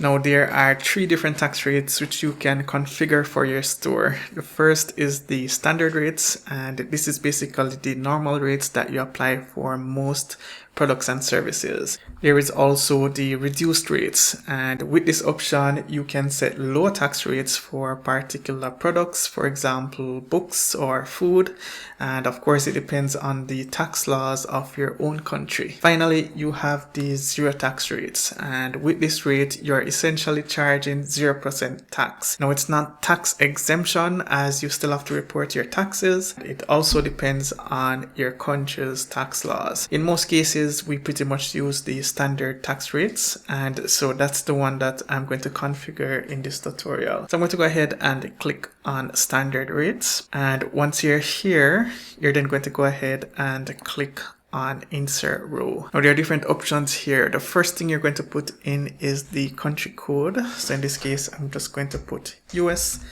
and you can also narrow it down by the state code, the zip, and even the city. Of course, here are those tooltips, and you can pretty much use them to have a better understanding of what each of these options mean. You can also decide whether or not you're going to be taxing the shipping options as well. So I'm going to leave this at the US, and I'm going to put in a tax rate of 12%. Now I'm not sure what the exact tax rate is, and in some cases you may actually be putting in different state codes. So for example, if you were doing California, you could put CA, or if you were doing Florida, you could put FL. I'm going to leave it at the country level just for this example, and I'm going to go ahead and click on Save Changes. All right, once you've done that, if I now go to the website, so let's open the website here, and let's take a look at our cart. So let's look at the cart here. So we're going to click on View Cart, and once you're here, you can see we have a tax of $10.80. And so that's pretty much 12% of the subtotal. So now if we were to continue to check out, let's go ahead and click on Proceed to Checkout. You can see our checkout page here. So we would enter our billing details and our shipping details, and then we would select a shipping method. So of course I am going for local pickup, but as I scroll down, you see this message which says that there are no payment methods available. So we pretty much need to configure a payment method now for our website. So to do that, we are going to go to the dashboard, and we're going to go to plugins and add new plugin. All right, so you'll see the screen pop up, and in the box to the right, you're going to type in Stripe. All right, so you'll see that there are a number of different options that pop up, and the one that we're going to install is this one here. You can see it has over 100,000 plus active installations, and it is rated 5 out of 5 stars with about 228 positive reviews. So we're going to go ahead and click on Install Now. Then we're going to click on Activate. Alright, so once we've done that, you're going to see that the plugin was installed, and we're just going to go ahead and click on Settings. If you're not seeing that setting tab, you can also go to WooCommerce, then Settings, and click on Payments. And once you've done that, you will see the option to edit the Stripe plugin settings. So we're here, and we basically need to set up the API settings. So to do that, we're going to click this button which says click to connect, and basically you would then log into your Stripe account. Now if you don't have a Stripe account, then you'll probably need to set one up. So in that case, you can go to craftmewp.com/Stripe, and that will bring you to the Stripe website where you can then go ahead and set up your account. So once you do have an account set up and configured, you'll pretty much see your account details here, and you're then going to go ahead and click on Connect. Now, right when you add that connect button, it will basically pull across your credentials into the plugin automatically, and you'll pretty much have a website that's ready to go. Now, I am in test mode, but if you want to use live mode, then the process is pretty much the same. You would switch this to live, and you would log into your Stripe account. So let me go over here, and then you could pretty much switch your account to live mode and reconfigure the settings here. So you can delete the connection as much times as you want and reconnect it if necessary. Also, I know sometimes plugins change and settings change, and even the configurations for that plugin change. So the process may not be the exact same steps as I've demonstrated, but if that happens to you, then you can just go to plugins and installed plugins. And once you're here, you're going to look for the installed plugin and just click on documentation. So the documentation of the plugin would pretty much show you step by step how you go about installing the plugin. So if I come here and click on plugin installation, you can see the same steps. And if I click on API settings, you can pretty much see the process to connect the plugin to your Stripe account. So it's all pretty simple. And the thing I love about this plugin as well is that they have great support. So you can definitely get help if you need help setting up the Stripe plugin. All right, so now that we have a payment system in place that's ready to accept credit cards, and I am using a test version, but we're pretending here, it's now time to go ahead and test the website. So I'm going to pop back over to the website, and I'm going to just add a product to the cart. So let's go ahead and add this product here.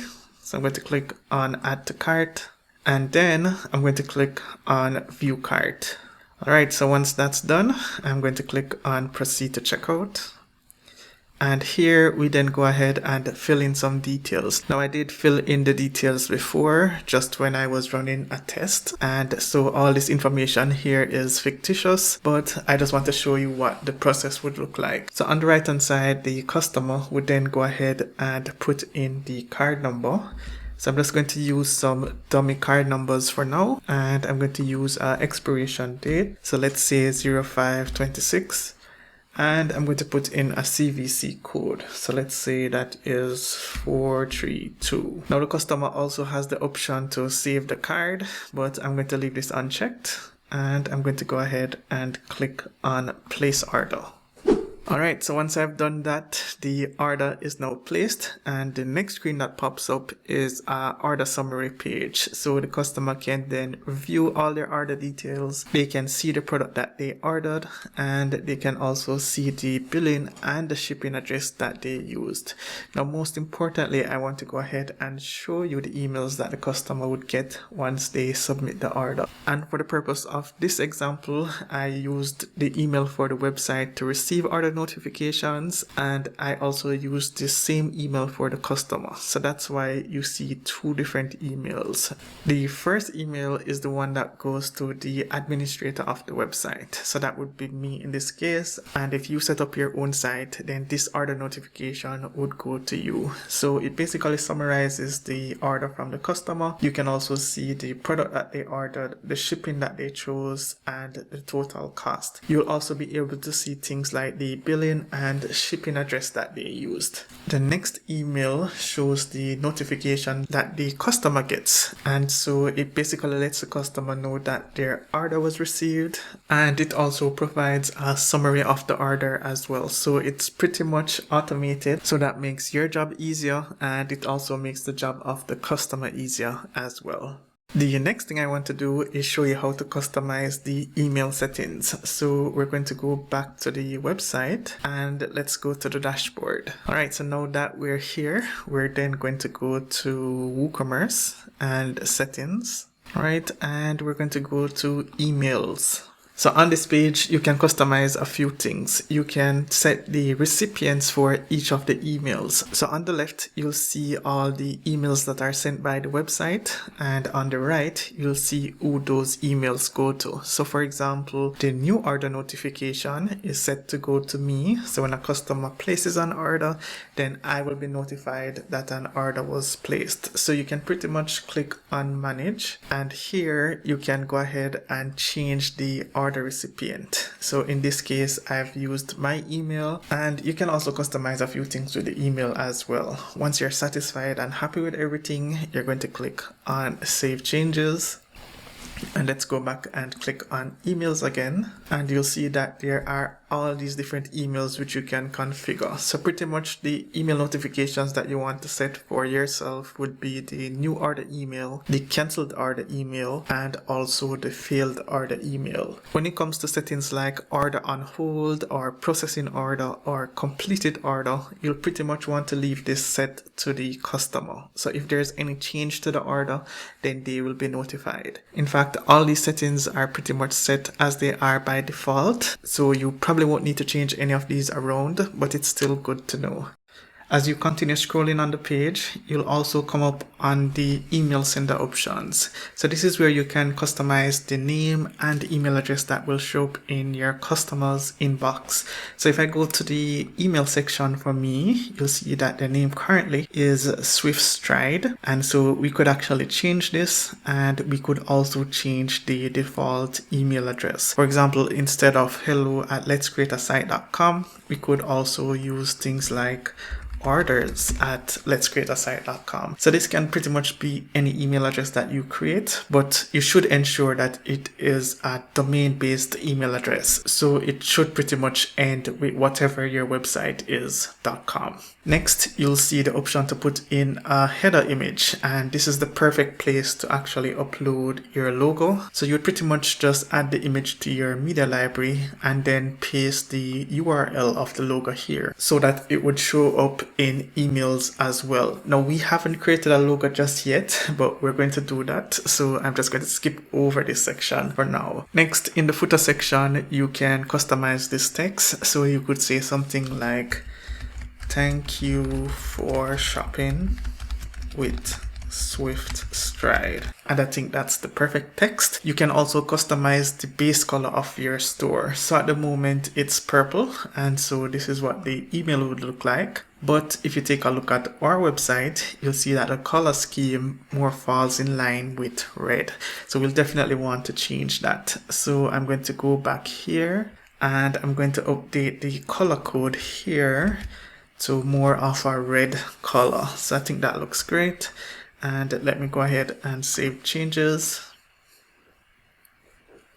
Now let's go ahead and take a look at the website, and you can see that we have that red color, which is more on brand with what we are creating. You can also change other things around like the background color and the color of the text, but I'm going to leave those as default. Alright, so we've definitely come a far way with the tutorial so far, and the next thing I want to show you is how to set up coupon codes. So in our top section of the website, we actually had this messaging which says order now and use coupon code FRESH for 10% off. Now this is a great way to incentivize your customers to actually make purchases on your website. So we're going to go to the dashboard and we're going to set this coupon code up. So I am heading over to the dashboard and we're going to scroll down to where it says marketing and coupons. Alright, so this is a section which allows you to set up a coupon, and so I'm going to click on create your first coupon, or if you already have coupons, then you'll see an option to add a new coupon. So in the top section here, this is where you actually put in the coupon code, and you can generate one by clicking on this button, or you could put in your own custom coupon. So in my case, I'm going to write the coupon code FRESH. And for the description, this is totally optional. This is more for your purpose, but in the description, you can put in what the coupon code is for. So I'm going to put this allows customers to get 10% off their purchase. Alright, as we scroll down, this is where you set up the coupon data. So for example, you could set things like the discount type. You can offer a fixed cart discount. So let's say you just want to offer $10 off, then you could put that in place, or you could also set a 10% discount. So I'm going to click on percentage discount, and for the coupon amount, I'm going to put 10. So now we're pretty much setting the coupon discount amount. Next, you'll see other options like free shipping. So does this coupon code allow the customer to get free shipping or not? I am going to leave this unchecked, and I'm also going to leave the coupon expiry date unchecked. This option here would be great if you're having a special promotion. So let's say it's a Black Friday sale and the coupon code only works for 24 hours, then you could restrict it by clicking on this option here. Next, you'll also see the usage restriction. So if I click on this here, you can set things like the minimum or maximum spend. So does the customer have to spend $200 before they can get access to this coupon, or can it apply to their cart regardless of the dollar amount? So these are all things that you can set up. You can also restrict the coupon by the products. So maybe the coupon only applies to specific products, or you can exclude products as well. So you have a lot of control over the coupons you set up for your store. In order to have a better understanding of what each of these options mean, you have these tooltips, and so you can pretty much look at them before you go ahead and set up your own coupons. The final thing I'm going to take a look at in this section is the usage limits. So you can pretty much put limitations on your coupons. For example, here you can set a specific amount of time that the coupon can be used, or you can leave it empty for unlimited usage. You can also specify that the coupon can only be used on specific items, or that a specific user can only use a coupon once. So really powerful control over coupon usage, and I think this is a great feature for you to utilize on your stores. Once you're happy with all your settings, you're going to go ahead and click on publish. Alright, so our coupon is published, and now I'm going to visit the website and I'm going to go to my cart, and I'm going to click on checkout. Now in the checkout section, you'll see the option here which says have a coupon, and I'm going to click here and enter the coupon code. Then I'm going to click on apply. Alright, so here is our coupon code fresh, and of course it applies a $36.50 discount, which is approximately 10% of my total cost. So if I click on remove, you can see our original cost is $408, and if I click again to add the coupon, you can see that our total cost now reduces to $367.92. So again, I definitely recommend that you check out this coupon feature and create one for your store. Alright, so now it's time for perhaps the most exciting part of the tutorial, at least for me. And that is integrating ChatGPT into our website and using it to help us generate a logo as well as some content for the website and the different sections of the website. And if you've watched my previous tutorials, you'll see that I love using ChatGPT because it really helps me to enhance the website a lot and really make things stand out. So I'm going to pop over to ChatGPT, and once here, I'm going to pop in this prompt. So I basically say I have a website that sells shoe products. Help me create the prompt for a professional logo design. The brand is called Swift Stride, and I also mention here that the logo should be completely white, and that's because our website is red, so a white logo would pop a little bit more on the red. And I've also said logo should be modern and the logo should be on a gray background. I specifically say a gray background because if the logo that's generated is white, then it's gonna be hard to kind of see that logo.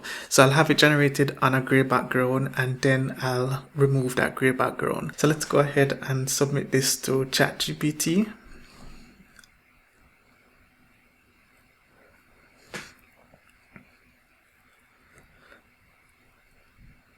And here's the prompt that it came up with. So I basically had ChatGPT write its own prompt, and then I'm going to now say go ahead and create the logo. So let's see what type of image is now generated. Alright, so here is one version of the logo. This one doesn't have any text at all, and I think it's not too bad, but let's see what else we can get from ChatGPT. So let's say create another version using the same prompt. Alright, so now let's see what the second version looks like. Alright, so here's a second version of the logo, and this also looks quite nice. So I'm going to try and work with this logo here. So I'm going to go ahead and download, and I'm going to pop over to Canva. So let's go to craftmewp.com/Canva. Alright, so here we are on the Canva website. And once here, you're going to go ahead and create a design. And for this design, we're going to use a custom design, and we're going to do about 280 by 80 pixels. Next, we're going to click on create new design.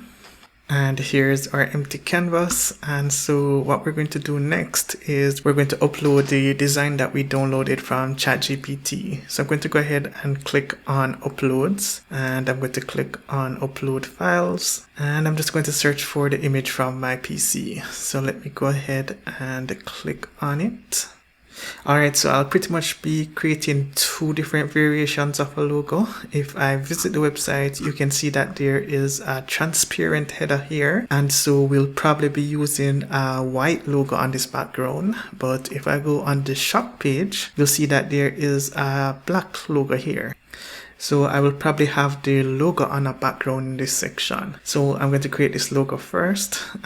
So let's go here, and I'll just make the entire canvas the same color as this. So let's go ahead and click on this white space, and I'm going to select the color, and I'm going to select the photo color here. So now we have one color going across the screen. Let's make this a little bit larger. Alright, so I think that looks good.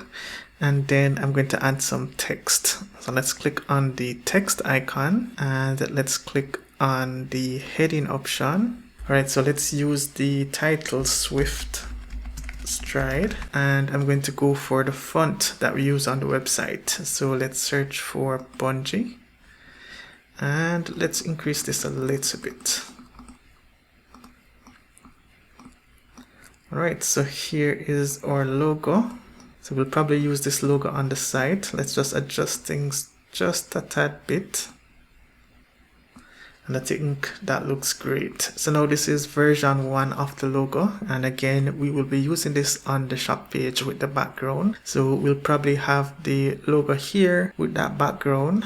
And I'm going to duplicate this now, and I'm going to create a transparent option. So what I'm going to do is I'm going to remove this background, and I'm going to also remove the background from this image. So let's go ahead and click on edit photo, and let's click on background removal. So now this is going to remove the dark color from the image. And so now we pretty much have a logo that's on a transparent background. So next we're going to go ahead and download each image. So let's go to the top and click on share and download. And first we're going to download page 1. So let's uncheck all of this, and we're going to select page 1 here, and we're going to click on done, then download. All right, so that's our first logo. And next, we're then going to download the second option. So let's go ahead and click on share, then download. And this time we're going to use a transparent background because we want to ensure that the transparency takes effect on the logo. So we're going to click on transparent background, and we're going to ensure that only page 2 is selected. All right, so let's click on done and download. Alright, so we now have 2 different versions of the logo. So we're going to pop back over to the website. So let's go to let'screatasite.com/wp-admin. And of course, this would be your website. So it would be yourwebsite.com/wp-admin. So I'm going to go to Astra, and I'm going to go to customize. And once this loads, I'm then going to go to header builder, and I'm going to click on site title and logo. So you'll see that there are 2 different options. We can customize the transparent header, which is the one that's shown on the home page, and we can also customize this option, which is shown on the pages that don't have a transparent header. So let's go ahead and first customize the transparent header. So we're going to click on this here, and we're going to scroll down, and we're going to change this image. So let's go ahead and click change. And next we're going to upload the image to our media library. So we're going to click on upload files, select files, and we're just going to select the transparent header that we downloaded. So let's go ahead and select that, and we're going to click on choose image.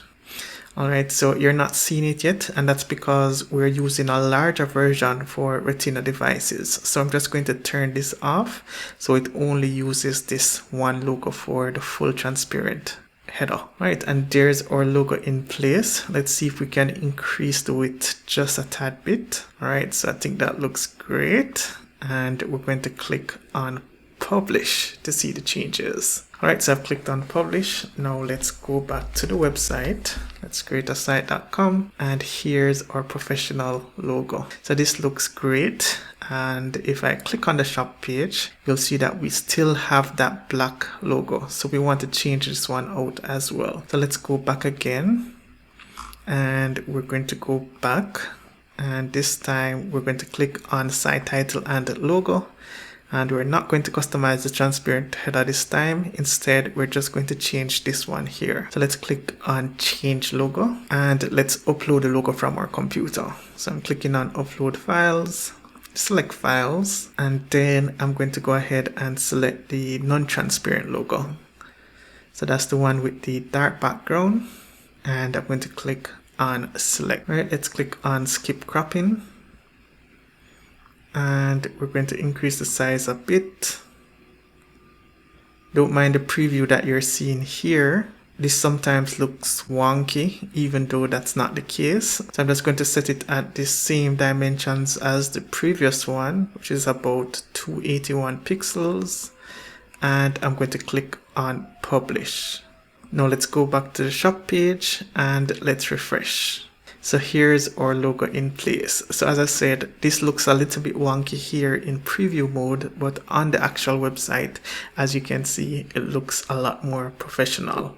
The next thing that we're going to do is use ChatGPT to help us with some sections of the website. So in this case here, we're seeing some dummy text, and I don't know where this text actually came from. I think it was there by default when we installed the theme. And of course, this text makes absolutely no sense for this particular website, which is about shoes. So this is the strategy that we're going to use. We're basically going to take a screenshot of the page and we're going to ask ChatGPT to help us replace the title and subtitle. So let's go ahead and print screen. And I'm just going to take a screen grab of my current screen. Alright, so I've popped over to ChatGPT and I'm going to go ahead and paste the image. And I'm going to say, help me replace the title, subtitle, and description. Give me some ideas. This is for a shoe brand website called Swift Stride. Alright, so let's go ahead and submit this here and let ChatGPT do its thing. Alright, so it's generating a little description for each shoe. That's not exactly what I want. So let me go ahead and rephrase that a bit. So I'm going to say great on the title and subtitle, but I meant a description for the section. Make it short and about the same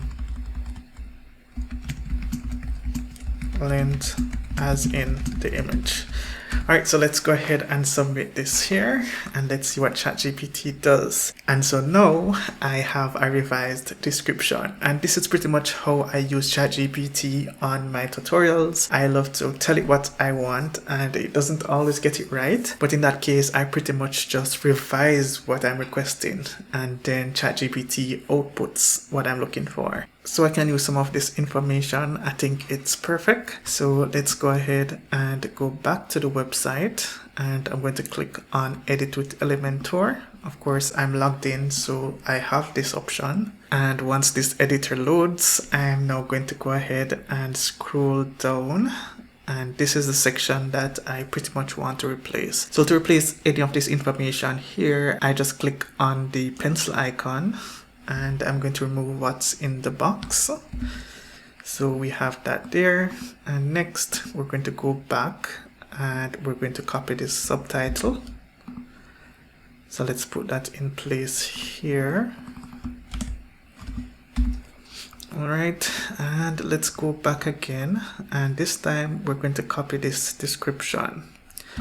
Now, of course, for your website, whatever you're building, be sure to read the descriptions and any information that ChatGPT outputs. You may even want to change up a word or two just to make it completely your own. But for this example, I'm going to go ahead with what was generated, and I think that's absolutely fine if you use it just like how I am. So I'm going to copy this description and I'm going to go here and I'm going to paste it. So now we have a title, we have a subtitle, and we have a description. Let's pop back over to the website, and the next thing that we're going to change around is this section. So I pretty much want to replace the background that's shown here, and I want to put in my own background, and then again I want to change the text that's displayed here. So let's go ahead and open up the panel. And to find the background that's here, I'm going to click on this section Right, so I'm clicking and I'm on the style and I'm on the background, and as you can see, I'm actually not seeing an image here, but I do know that there's a background here. So this may happen sometime. You may actually click on a section and you're not seeing where that image is coming from. What I like to do is go to this bottom area here and I'll click on Navigator, and then I'll kind of play around with this section. So I am going to click here again, and it actually selects the container that we're viewing, but we're not seeing the image here. So I'm just going to go ahead and open this, and I'm going to open this, and then I'm going to see if the image is in any of these containers. So let's go ahead and click on this one, and let's click on style. Right, there's no image here, so let's click on this one and let's click on style, and now we can see the background image. So again, I wasn't able to find it at first, but once I accessed the navigator, I was able to actually find the image that I needed to change. So now that I'm here, I'm going to go ahead and click on choose image, and I'm going to select the image from my media library. Now again, I went ahead and I created this image in Canva, and I've actually linked it in the folder as well, so you should have access to this image. So let's go ahead and select it here, and I'm going to click on select. Alright, so there's our image in place, and now we need to change the text that's displayed on the screen. So let me go ahead and close this panel, and I could change this text to anything that I want, but I'm actually going to go ahead and use my favorite tool again, and that is ChatGPT. So let's go ahead and take a screenshot of the area. Alright, and I'm going to pop back over to ChatGPT, and let me remove what's here. So I'm going to paste it, and I'm going to say, help me to change the text that is shown in the Slido. Give me some ideas. This is for a shoe brand called Swift Stride. So typically I don't need to include the brand every single time, but this is a completely new chat. So I'm just mentioning it here so that ChatGPT knows what I'm talking about. Alright, so I'm going to go ahead and hit send message. And here's the final result from ChatGPT. As you can see, it pretty much picked up that there is a main headline, there's a sub headline, and there's also a description. ChatGPT also figured out that there was a call to action button, and so it also gave me some text ideas for that button as well. So we're going to go ahead and fill in these details. So I'm just going to select one of these, and I think I like this one. So let's go ahead and copy, and then we're going to open this panel, and to edit the headline, we're going to hover the mouse over the headline, and we're going to click on the pencil icon. So let's go ahead and do that, and we're going to replace this text. Let's go back, and I'm going to use this sub headline. So we're going to copy this, and I'm going to edit this section, and I'm going to paste the title here. Now for the description, I'm going to go ahead and I'm going to copy this one, and let's paste it here, and let's just edit this a little bit, and I think that's good. Let's close the panel just so we can see how things are looking, and I think that's amazing. And the final thing I have to put in is the call to action button. So there are a few different options. One of the options says discover the collection, the other one says shop the future, and the third one says join the stride. So I'm going to go ahead with the first one, which says discover the collection, and I'm going to select the button. Then we're going to put in the text here. So now we have all that information set up perfectly. Alright, so that's perfect. Now you'll also notice that there is an option for a link. So we can actually link this button here to our shop page. So let's go to the website, and I'm going to just right click on the shop option, and I'm going to click on copy link address. Now let's go back and paste it here. So now our button should link to the shop page. Let's go ahead and click on update. So our changes are live on the website, and then we're going to go back and refresh.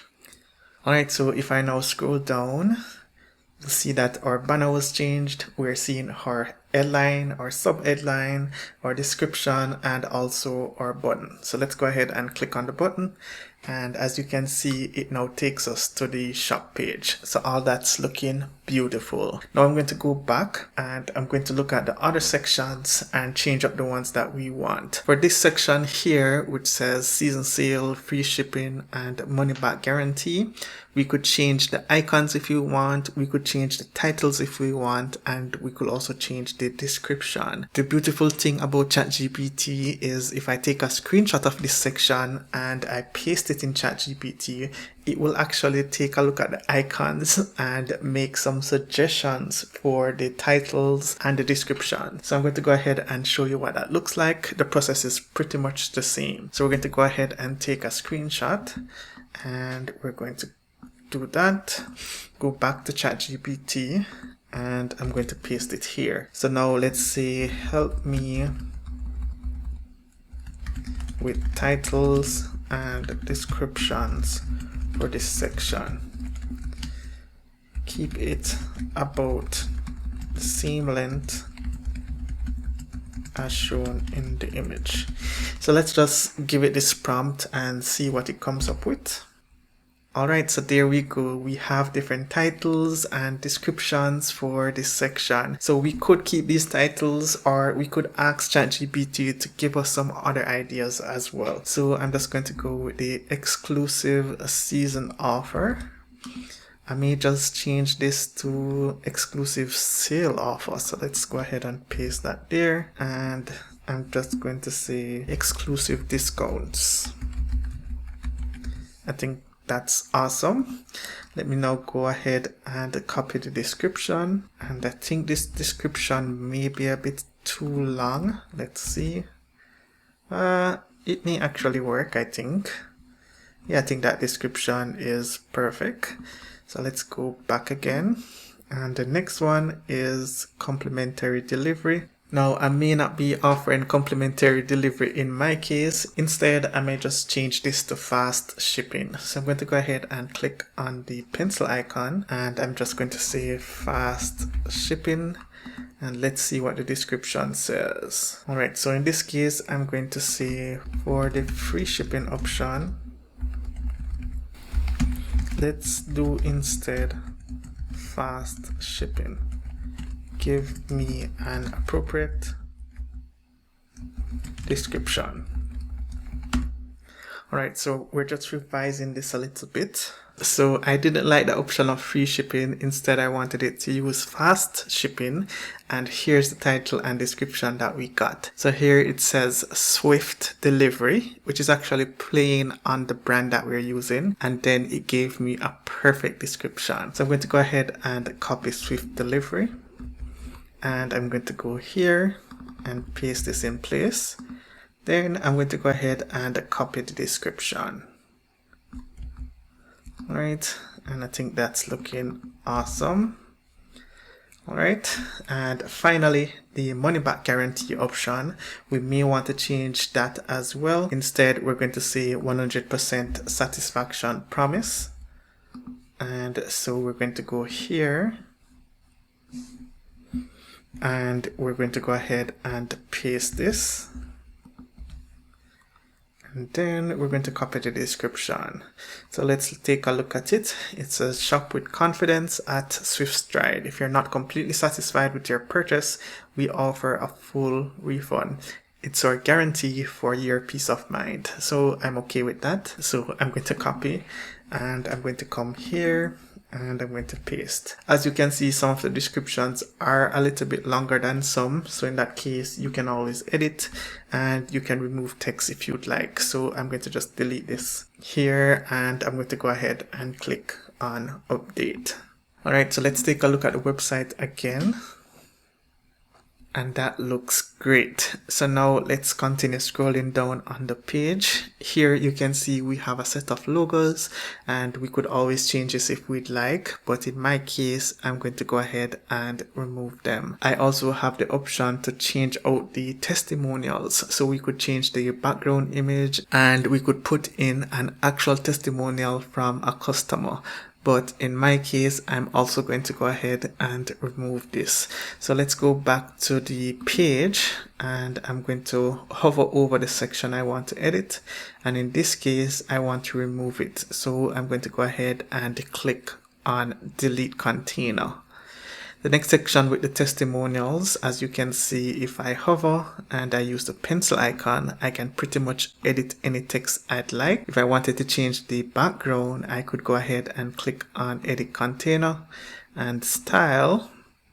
And here you could see we could then change the image. In this case, I'm going to go ahead and delete. I'm also going to go ahead and remove this section here just because we have it at the top already. So let's go ahead and delete this. So I'm going to click on delete container. Alright, so once that's gone, the next thing you'll see on this page are some widgets. So there's one here, there's another here, and there is another widget here. Now you'll notice that there is a lock icon, and that's because these are from the Pro version of Elementor. In fact, if I scroll on the left hand side, you'll see all these widgets with a lock sign. So these are all Pro features. So there's things like a form, a portfolio, a loop carousel, a gallery, a call to action feature, and there's basically just a ton of different features. Now I purposely made this tutorial with the free version of Elementor just because I wanted to make it as affordable as possible for anyone wanting to create a website. And in fact, if you follow this tutorial, then you will have an e-commerce website. But with that said, there are some pro features which I believe will enhance your website. So we're going to take a look at that. There are also some limitations that I found with the free version of Elementor, and the pro version of Elementor actually fixes those issues. So I'm also going to explore that as well. So the first thing we need to do is activate the pro version, and I do have a pro version license, and so I'm going to go ahead and activate it here. In a few minutes, I'm actually going to show you how to get the best price for Elementor, and I'll also quickly look at the pricing packages as well. So I've gone ahead and activated my pro version of Elementor, and so now I'm going to go ahead and refresh the page. Alright, so now that the page is refreshed, if I scroll down, you'll see that there is no longer a locked icon on these widgets. So this one is unlocked, this one is unlocked, and this one is unlocked as well. The first widget that's here is actually a product widget. So this is from the Pro version, and it's actually quite similar to this here, except if I click on the edit icon here, you'll see that we're actually using a short code.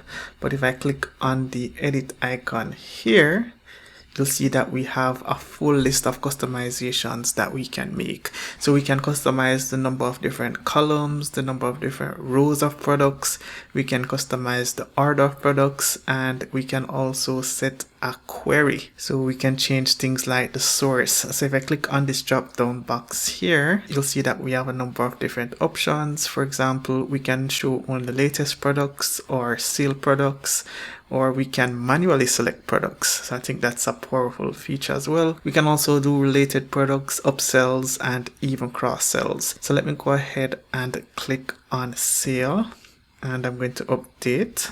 Actually, I didn't need to update. It actually refreshed and showed me what the product would look like. So you can see a vast difference already. So we have this one here, which was there by default. And we have this one here, which has a slightly different look. The good thing is that we can also customize the style. So if I click on the style tab, you'll see we can control a bunch of different features. So we can control the columns. So if I edit this a bit, you'll see the columns change. We can also change the border.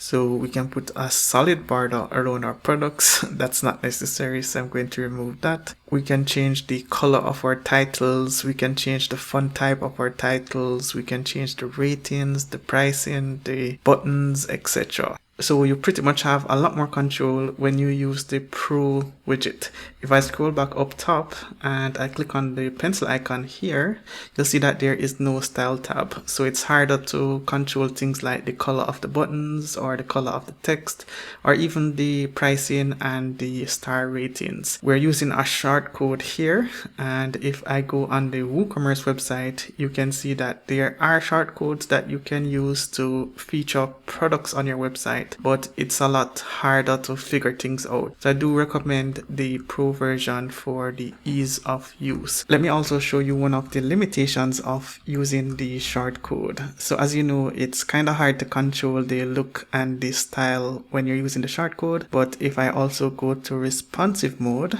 so I'm going to click on responsive here, and I'm going to click on the mobile portrait.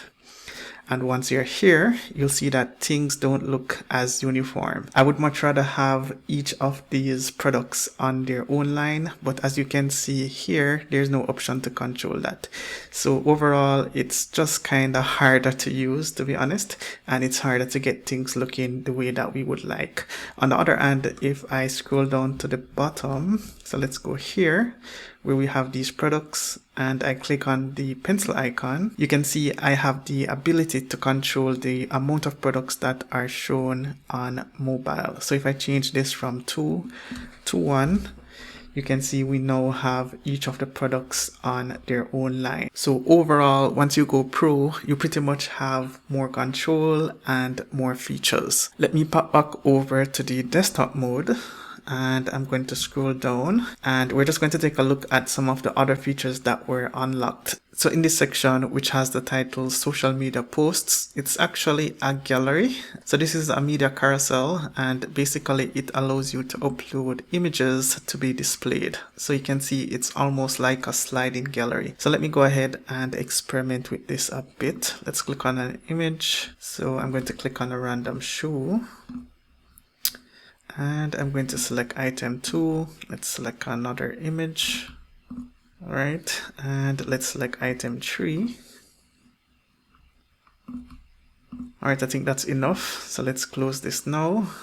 And here you can see as I scroll, each of the images are shown. So that's another cool feature that the Pro version has as well. The next thing we'll see is the customer review section. And earlier I had actually removed a testimonial section, but this is just another Pro widget, and this looks much more professional. So you can control things like the color of the stars. You can of course put in your own customer reviews, put in the customer name, etc. So that's really cool to see. Let's go back for a sec to the element section, and let's explore a few more of the Pro features. So one of the features that I love to have is the call to action option. So let's drag this across over here, and then we could customize it a bit. So the first option here is to choose an image. So let's go ahead and choose one, and we're just going to select any image here. So let's go ahead and select this one. Let's see what that looks like. All right, and let's go ahead and change the content. So let's click on content here, and let's see, visit our shop. For the description, I'm just going to say we have a ton of products that you love. Go ahead and check them out. Alright, so that's a nice clean description. And for the button text, I'm going to just say shop now. Alright, next I'm going to go ahead and get the link to our shop page. So let's go back. So it's going to be letscreatasite.com, and I'm going to right click on the shop option, and I'm going to click on copy link address. Then I'm going to go back and paste the link here. So one of the things I don't like right now is that this image looks a little bit too compressed. Ideally, we would like to have more space. So I'm under the style tab, and I'm going to go to image and height, and let's increase this just a bit. And it just pops a lot more. So that's really awesome to see. If I also go back to the content section, you'll see that I can change the skin. So let's say instead of classic, we go with cover. This is what it would look like. and that looks amazing as well. But for this example, we're going to go ahead and work with the classic version, which looks a little bit better in this case. So that's pretty much it for a quick overview of the Pro features, and trust me, there are a ton more options. I'm actually going to be doing a lot of tutorials on the Pro version of Elementor, as well as some custom websites as well. So in those tutorials, we'll be creating custom headers and footers, and we'll definitely have a good time creating those websites. So again, if you do want to check it out, then you can. I've put a link to Elementor Pro in the description box below, but if you want to also get to the website, you can go to craftmewp.com/Elementor. So that will immediately take you to the pricing page, and you'll see that there are a number of different plans available. So the most basic plan, called the Essential plan, allows you to have one website, and it comes with 50 Pro widgets. So if I go back here and I go on the Pro, you'll actually get access to quite a number of these widgets, which will help you to create amazing features throughout your website. Now, if you're creating an e-commerce website, then I definitely recommend the advanced plan. So it is a little bit more expensive, but you're allowed to create up to 3 websites, and you have 82 Pro widgets. Most importantly, you get access to a number of different e-commerce features, and you also get access to things like the form builder and the pop-up builder as well. So I do have this plan for my personal websites, and it pretty much covers everything that I need to create professional websites and also custom websites. One of the things I also love is the ability to write custom code and CSS, which isn't necessarily important if you're a beginner, but when we're creating custom websites, then it will definitely come in handy. So I do recommend this package if you're planning on buying Elementor Pro, but if you're working on a basic website, then you can go with this package here. If you scroll down as well and you click on compare plan features, you'll see a detailed breakdown of each package. So you can pretty much scroll through all these features and decide which package is the best for you. Alright, so that's it for our overview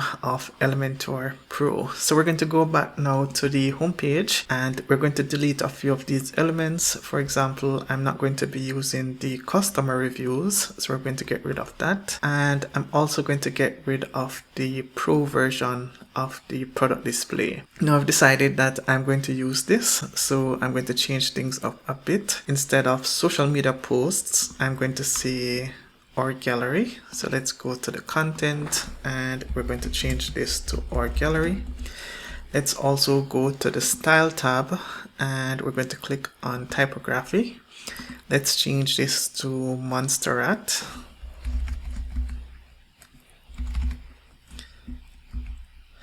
Alright, and we're going to change this to about 32 pixels. Actually, let's change this to about 40. Alright, I think that looks great. Then we're going to change the text color to dark or black. So that's what the hexadecimal code represents. Next, we're going to go ahead and change the description. So let's click on edit text, and we're under the style tab. So I'm going to just change this color to a gray, and I think that works. Next, I'm going to go to the typography. So let's change this to cabin. Alright, and let's also make this about 19 pixels.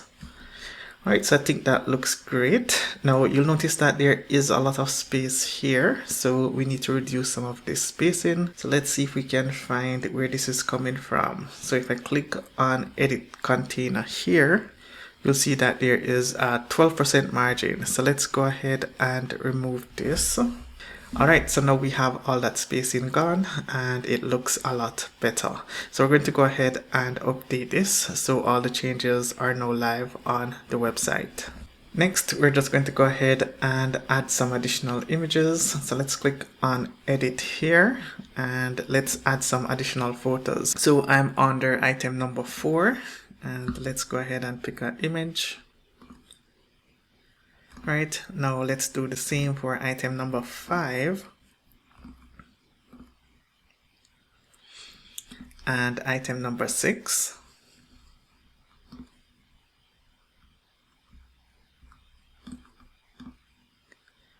And finally, item number 7.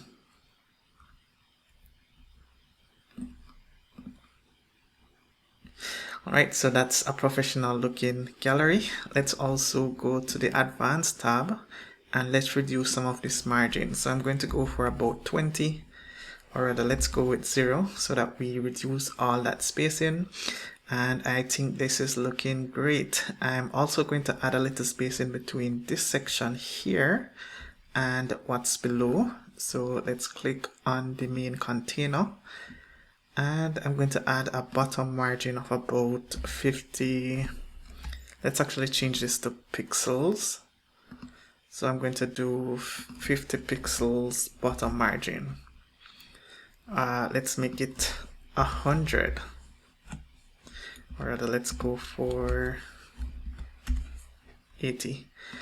All right, let's see how that looks.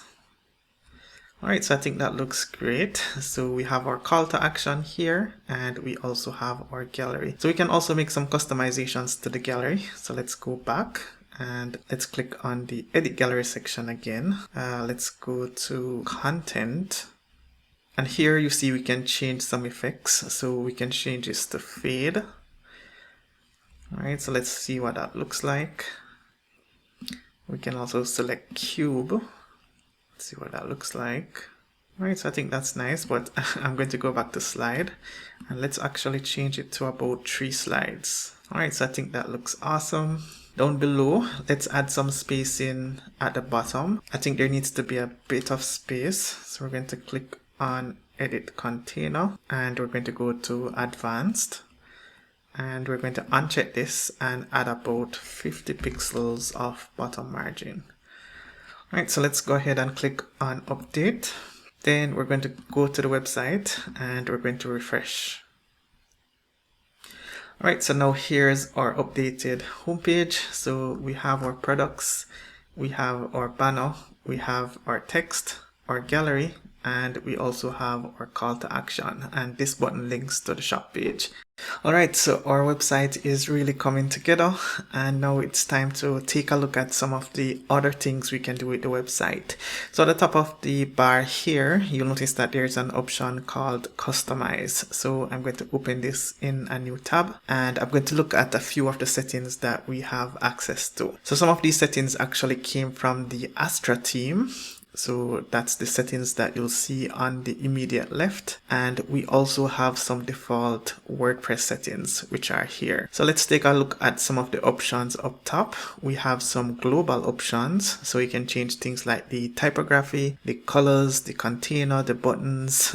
And there are a few options here that you can really edit to make your website come alive. While browsing the website, I did realize that there was an issue with the product page. So let's pop over there real quick. So I'm going to go on a product, and here you can see everything looks kind of messed up top. So I'm going to go to the customize section so that we can fix that. So the reason why that's happening is because this page seems to be using the transparent header. So we're going to go to customize and we're going to go back and let's go under header builder. So now under this section, this is where we had set up the transparent header. So we're going to click on it here and we're just going to disable the option which says enable on complete website. So we don't want this transparent header to show on every page of the website. So we're going to disable that there and we're going to click on publish. Now let's go ahead and refresh this page. Alright, and now you can see it's using the other version of our logo. So that's an example of one of the fixes that you can make just by browsing around in the customizer. So one of the things I want to encourage you to do is don't be afraid to go into the customizer and play with some of the settings. That's the only way you will actually learn how to really edit websites and become a pro of the tools that you're using. While I'm on this page, there are a few changes that I also want to make. For example, I want to remove this option which says free shipping. So I'm going to go back to the customizer here and I'm going to go to WooCommerce and I'm going to go to single product. So let's scroll through here and I'm going to go ahead and remove this. So I'm going to disable shipping text. And I'm also going to enable this here. So you'll notice that it's currently blocked out. So let me go ahead and enable it. And I'm going to click on publish. Now I'll go back to the website, and we're expecting that this free shipping text will be removed, and we should have an additional feature shown as well. So let's go ahead and refresh the page. And here you can see the free shipping text is now gone, and we also have this new feature here. So it says guaranteed safe checkout, and that's a good thing to have on your website because it encourages persons to actually go ahead and make a purchase knowing that their payments are secure. So we actually integrated Stripe earlier in the tutorial, so I think this is cool to actually have on the website. Alright, so let's go ahead and explore the customizer a little bit more for the single product page. So I'm going to go up top and I'm going to right click and open the customizer in a new tab, and when I do that I'll get the preview of the single product page itself. So let's go ahead and take a look over here, and here we go. So we can see a direct preview of the single product page as we make some edits. So one of the things I wanted to point out is the single product structure. So you'll notice that the items on the left actually correspond to the items on the right. So here we have a category, we have the title, we have ratings, but you're not seeing any ratings here just because this product doesn't have any just yet. We have the price, the short description, and the add to cart button. Now the good thing about this is that you can reorganize any of these options. So let's say, for example, I wanted the add to cart button above the short description. I could just drag it and put it on top. And here you can see our add to cart button is now above the short description. I think the way it was before was actually better, so I'm going to put it back. So let's move the add to cart button below the short description. We can also turn off anything that we don't need. So let's say we didn't want to show the category up top. We could turn this off by just clicking on this icon here. So let's do that. And here you can see our category now disappears. So you really have full control, and that's another reason why I encourage you to just go into these settings and play around a bit. One of the things I also like to have on the website is the breadcrumb. Now a breadcrumb pretty much tells the website visitor where they are on the website, and it also helps them to navigate back to previous pages that they were coming from. So let me go ahead and enable breadcrumbs, and we're going to take a look at what that looks like. Alright, so here's our breadcrumb on top. So it tells us that we're viewing the Azure Leap, and we're coming from the men's fashion shows, and of course we're also seeing the home page. So from all this you pretty much get an idea of what the customizer does and the power behind it as well. I must also mention that this website uses the free version of Astra, and so you are limited in terms of the amount of customizations that you can do. If I scroll down here, you'll see all the additional features that come with upgrading to the premium version. So you get the option to add more product galleries, a sticky product summary, product description layouts, and a lot more. If you are interested in exploring the premium version of Astra, then you can go to craftmewp.com/Astra. That will immediately bring you to the Astra website where you can then explore your options. So I'm going to click on download now just to give you a quick overview. So you'll come up on this page and you'll see that there are a number of different options you can choose from. First of all, you can decide between an annual or a lifetime membership, and you can choose the number of websites that you're working on. So if you're only working on one primary website, then you can select this option. But if you're working on multiple websites, let's say you're working for multiple clients, then these are options as well. Now, in terms of the different plans, you have the Astra Pro and the Essential Toolkit, and you also have the Business Toolkit as well. The option you choose is completely up to you. Just a quick comparison, the Astra Pro allows you to basically have more control over the layout of your pages. So you pretty much get more options that you can customize. And this is just for the single product page. You'll see that you can control a bunch of different things for the web store. For example, if I go on the cart, you'll see that there are these options, which comes with the Pro version.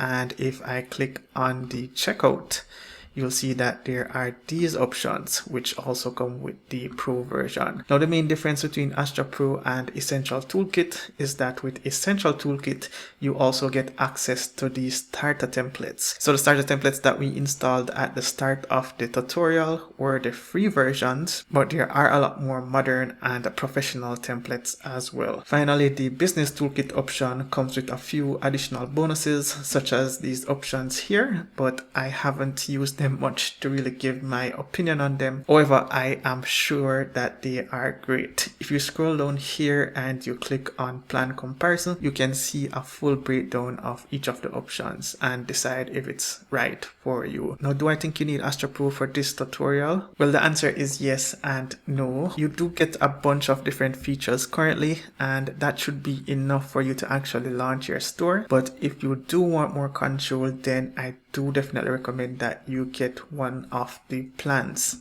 Also, I do find that the Astra team is pretty fast and lightweight, and so if you do plan on creating multiple websites, then getting the Essential Toolkit plan, which has a bunch of different professional teams, would definitely help you in your web design journey. For this tutorial, we are using the free version of Astra, and we were also using the free version of Elementor. Then we upgraded the Elementor version to the Pro version just so that we could get access to some really cool features, as well as fix a few issues that we had with the product grid on the homepage. So to be honest, if you're thinking about upgrading only one of these tools, then you should be fine upgrading either Elementor or Astra. But again, for long term and for multiple websites, then I definitely recommend you get both. Alright, so I think we've covered quite a lot going through all those options and customizing the template. Again, remember there are some other options that you can check out, and the final option that I want to check out when it comes to customizing the website is the footer. So if I scroll down on the website, you'll notice that we have this footer section here, and this is not our logo and this is not our contact details. So we'll want to actually go ahead and change these details. So on the left hand side, you'll see that there is an option called the footer builder. So I'm going to go ahead and click on this. And here you can see all the widgets that correspond to the footer sections. So we have widget 1, we have widget 2, and we also have widget 3. We also have some copyright information here, and we also have some social media icons here. On the left hand side, you'll see that the options here pretty much correspond to those on the right. So let's go ahead and explore a little bit. The first thing we're going to click on is the copyright. So let's click here, and at the moment you see it says copyright, and this represents the current year. Then we have the site title, and we also have powered by Swift Stride. So we can change any of this information if we'd like, but for now I'm going to go ahead and keep that as is. Let's go back again. And now we're going to take a look at widget 1. So once you click on that, you'll see this option here. So you'll then click on Got It.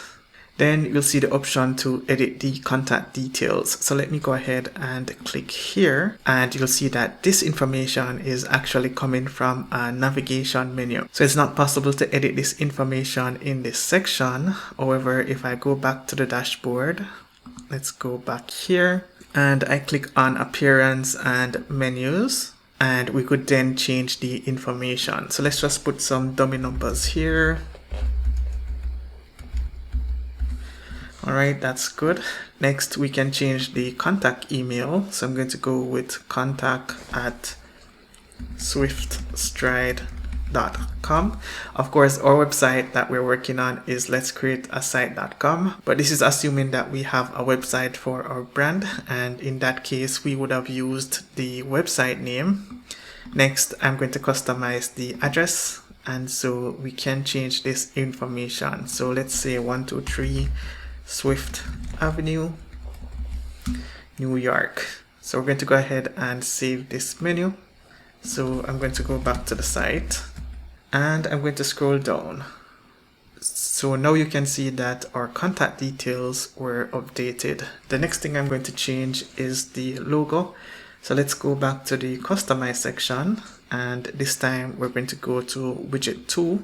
And here you can see the current logo. So let's go ahead and click on it. And we're going to click on replace image. Now we're going to use the logo that we uploaded earlier, and we're going to click on add to widget. The next thing we're going to go ahead and edit is the quick link section. So we could go back and select widget 3, or we can just click on this pencil icon here. So let's go ahead and do that. Alright, and here's our quick link option. So these are custom links. So if I click on the drop down here, we can change the text and we can also change the web address. So let's go ahead and change the one that says shipping and returns to shop now. And I'm going to go again to the website and scroll up. Let's go ahead and copy this link, go back, and we're going to go ahead and paste the link here. Now to save the changes, we're going to go ahead and click on publish. Now let's go ahead and refresh the website again. So I'm going to go here and I've refreshed, and now let's take a look. And here's our logo, and here's our quick links. In order to change the social media icons, the process is pretty much the same. So let's quickly take a look at that. I'm just going to go here and click on the pencil icon.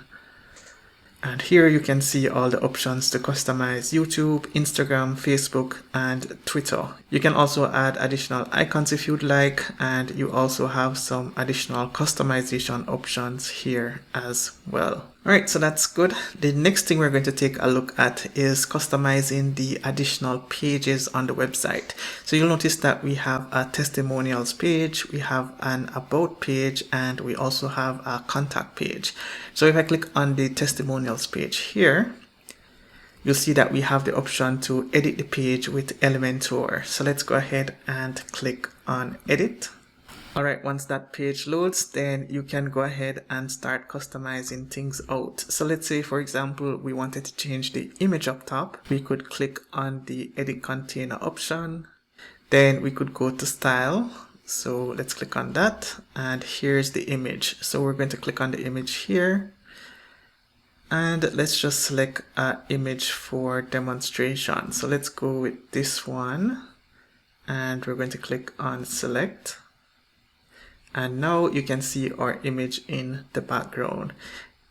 There seems to also be some type of overlay. So let's see if we click on background overlay, you'll see that we can customize this option as well. So these are really cool features. I'm going to leave that as is. So if I click on edit container and style, here you can see the option to change out this image. Now I didn't create one for this tutorial, so I'm just going to leave this as is. Next, when it comes to these testimonials, we can also edit them. So if we click on the pencil icon here, you'll see that we can change the text and we can also change the image. The same applies to all these additional testimonials as well. So if you have testimonials for your own business, then it would be a great idea to actually fit them in. Let's also go back to the element section, and you'll see that we can add the basic elements to our page. So let's say we wanted an image, we can go ahead and drag an image here. Also, because I'm using the Pro version, if I go under Pro, you'll see that we have a ton of different options as well. Once I'm happy with all the changes, I can then go ahead and click on update.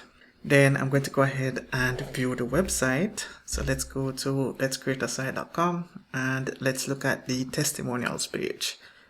Here you can see our shoe is updated, and if we had changed any of these texts here, then this would also have updated. The image in the background is also editable just by finding the container that it's in, and you can substitute that image as well. When it comes to customizing the about page and the contact page, you'd pretty much follow the same process. So we go on the page and we click on edit with Elementor.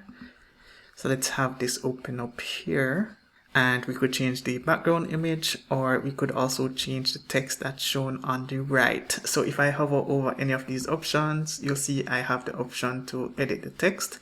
If I want to change the image, I can click on either the container and see if I find the image there. And if it's not, then I can click on the pencil icon, and chances are there will be an image for me to change. So really pretty simple to change things out and make this website your own. The final page I want to look at customizing is the contact page. So let's go to the contact and let's edit this with Elementor.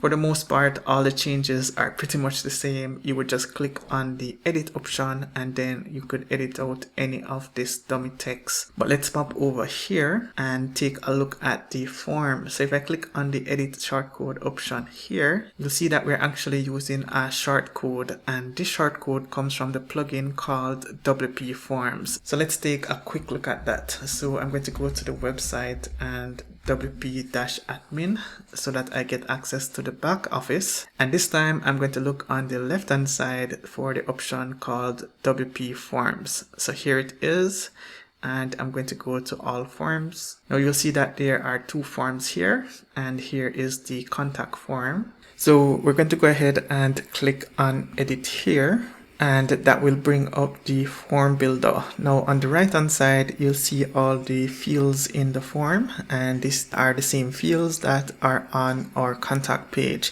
Now if you want to add additional fields, then you can do so just by clicking on any of the fields on the left, and then you can pretty much drag it across to the form. You'll also notice that there are some settings. So let's go to the settings tab here, and let's click on notifications. And here you can set up a few details. So for example, you can set up the email address that should receive responses. You can set up the subject line, the from name, the from email, the reply to email, and also the email message. You'll see that there are some tooltips here, so feel free to explore these options and change them for your site. For the from name, I'm just going to go ahead and change this to Swift Stride. And for this subject line, I'm going to say new entry, Swift Stride contact form. All right, so I think that's good. For the email address, I'll leave that as default. The next tab we're going to look at is the confirmations. So this is the message that's displayed after someone successfully submits your form. So you can pretty much change this up how you'd like, and then you should be good to go. So now we're going to go ahead and click on Save Changes, and that will make the changes live on the website. Alright, so we have built an amazing website so far, and we're almost done. I know this was a long tutorial, but I thank you for sticking through it. There is just one more thing we need to do to ensure that the visitors to our website have a great experience, and that is to ensure the website is mobile responsive. Now, typically when I'm building websites, especially custom websites, I like to focus on the mobile experience a lot sooner. But because we're using the Astra team, I know that the pages are already pretty responsive. So for the most part, there aren't any major changes that we need to make to ensure that our pages are responsive on tablet and mobile. And that's another reason why I like using the Astra team for my websites. So let's go ahead and click on Edit with Elementor up top. So I'm going to open this in a new tab. And once we're here, we're going to go to the bottom where it says responsive mode. And then we're going to see this panel up top. And so we're going to click on tablet portrait. Once you're in tablet mode, you'll want to scroll through and see if you notice any issues. So this is one of the things that we'll probably want to fix here. We can't have the heading looking like this. So we're going to adjust that. Let's now take a look at this section here, and this looks pretty fine, except we can notice that the alignment of this button is different from the alignment of these buttons here, and that's because this text actually stretches to another line. Because we're using a shortcode, we don't have access to make the actual style changes to this section. However, I can show you what it would look like if we were to use the product widget from the premium version. So we'll take a look at that as well. As we scroll down, this doesn't look too bad, but I think the shoes is cut off quite a bit. So maybe we need to do some adjustments here. And maybe just some spacing as well. Alright, so let's scroll back up to the top. and let's start editing. So I'm going to click on the pencil icon here, and I'm going to click on style, and I'm going to click on content. All right, so here we have the typography option, and we could reduce the text size a bit. So let's do that. All right, so we could do that, but no, it looks a little bit too small. So what I'll do instead is I'm going to extend this just a bit. All right, and then I'm going to increase back the font size. All right, this text covers the shoe a bit, but that's fine.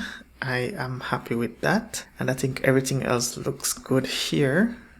All right, we see that we also have some logo issues going on and also some menu issues. So we'll need to fix that as well. All right, let's continue along. So here is the shortcode widget. And of course it has this issue which we can't customize because we're using a shortcode. So you can still use this if you want to use the shortcode version, but I am going to add the WooCommerce product widget, which is a pro feature of Elementor Pro. So let me go ahead and delete this, and let me instead scroll down to Pro, and I'm looking for the option. I think it's actually under WooCommerce. Here's the products tab. So let's drag this in place here. All right, so we have this perfect setup, and of course we can change the query. I'm going to leave this at latest products, and under content, because we're on tablet mode, I'm going to go with 2 columns. All right, so now we have 2 columns here, and this looks quite nice. Actually, let me go back to 3 columns really quickly, just to show you what I would do in cases where the buttons don't look perfectly aligned. So in this case here, the buttons aren't perfectly aligned, and I can click on style. So let's go for the style tab here, and I'm going to scroll down, and you'll see this option which says automatically align buttons. So if I change this to yes, you'll see that now the buttons are all in one line, and it just looks a lot more uniform. But for tablet mode, I really want to use 2 columns. So let's go back again, and I'm going to change this to 2. I think this looks much better. Let's also add some spacing at the top. So I'm going to click on the edit products and advanced, and let's add about 30 pixels top margin. And that's great. Let's take a quick look back at desktop just to make sure that everything is good. And it is. Let's actually add some spacing up top as well. So we're going to click there, and we're going to uncheck this and set a 30 pixel top margin. All right, so that's great. Now let's pop back over to tablet mode, and we're going to continue editing. So we're going to scroll down some more, and we're going to come up on this option here now. So this is good, except the shoes are a little bit cut off, so we need to do something about that. So let's go ahead and click on this option here, and we're just trying to find the shoes. So I'm not seeing it under the style tab. It's not here. So in cases like this where I'm unable to find where that background image is coming from, as you can see, I'm not seeing it again here, I would just go to the navigator. So let's go to navigator, and that will show me the current container, and then I'll just start checking the different options and see if I can find the image. All right, so what can we do with this image here so that it looks great on tablet? One of the things that I think can work is to position the image more to the center. So where it says position here, I'm under the style tab. I'm just going to click on this drop down, and I'm going to change it to custom.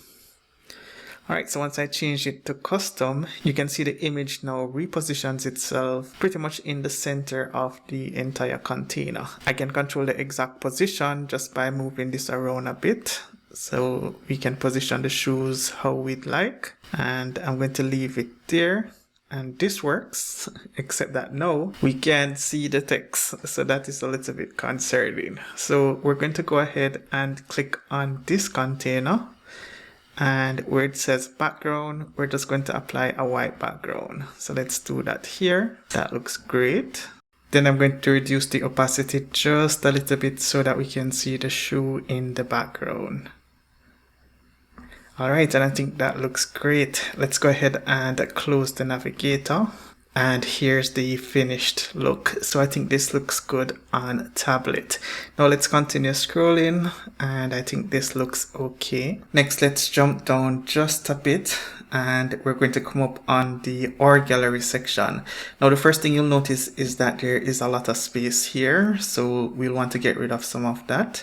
And so let's go ahead and click on this container here. And if you notice, there is a 25% top margin here, and so that's giving all this unnecessary space. So we're going to go ahead and remove this, and you'll notice that immediately all that space is now gone. We can also do things like increase the font size here. So I think this is a little bit small, so let's go on Style and Typography, and we can increase this just a bit. Right, I think that looks great. Next, we want to add a little space between the gallery and the call to action. So we're going to click on this container here, and we're going to click on Advanced. Then we're going to put a top margin of about 50 pixels. So we have pixels selected here, and I just put a value of 50. So now we have this looking quite awesome. And I think the rest of the page looks pretty decent for an e-commerce store. So we're going to work with that. Now let's go to Mobile Portrait, and we're going to see what changes we can make here. So let's scroll back up top. And the first thing you'll notice is again that the text here goes into another line, and so we can solve that by reducing the font size just a bit. So we're going to go ahead and click on the pencil icon here, and of course we can see all the content, and we're going to shift over to the Style tab. So once I'm here, I'm then going to click on Content, and I'm going to click on Typography. And here you can see it's currently set to 79 pixels, which is a little bit too big. So we're going to want to reduce this a bit. So let's go to about 62 pixels. I think that looks great. And also let's reduce the line height just a bit. Let's change this to pixels as well. And that's great. So then you'll just want to continue scrolling on the website and see if there's anything that you would change.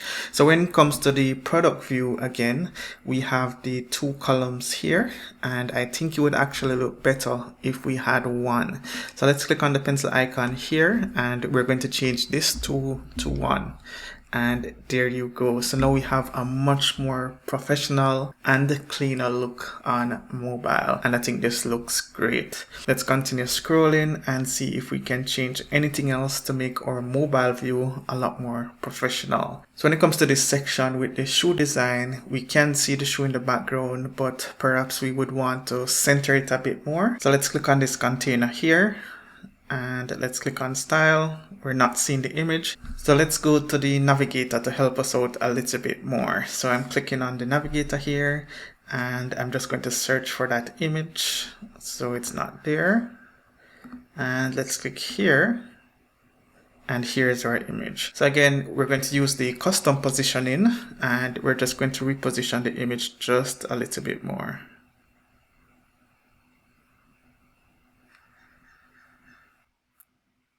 And if I hide this panel a bit, you can see what our shoe now looks like. So this is looking awesome. As we continue scrolling on the page, you'll see that all the other sections look pretty decent.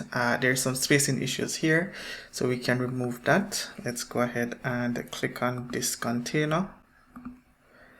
And we're going to go ahead and click on Advance. And here you can see there is a 35% top margin.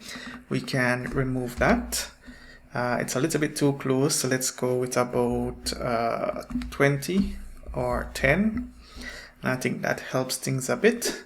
Alright, so that's it for this tutorial, and if you enjoyed the process of creating your own online store, then definitely drop a like on this video.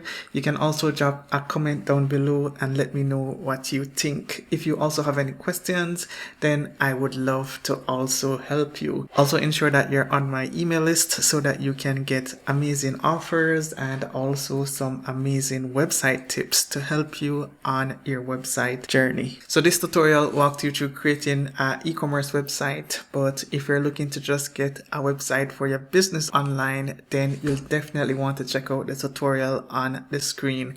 In that video, I show you how to create amazing websites quite simply using some of the same skills that you learned in this video as well as with ChatGPT. So if you want to check out that video, then you can go ahead and click on that video now.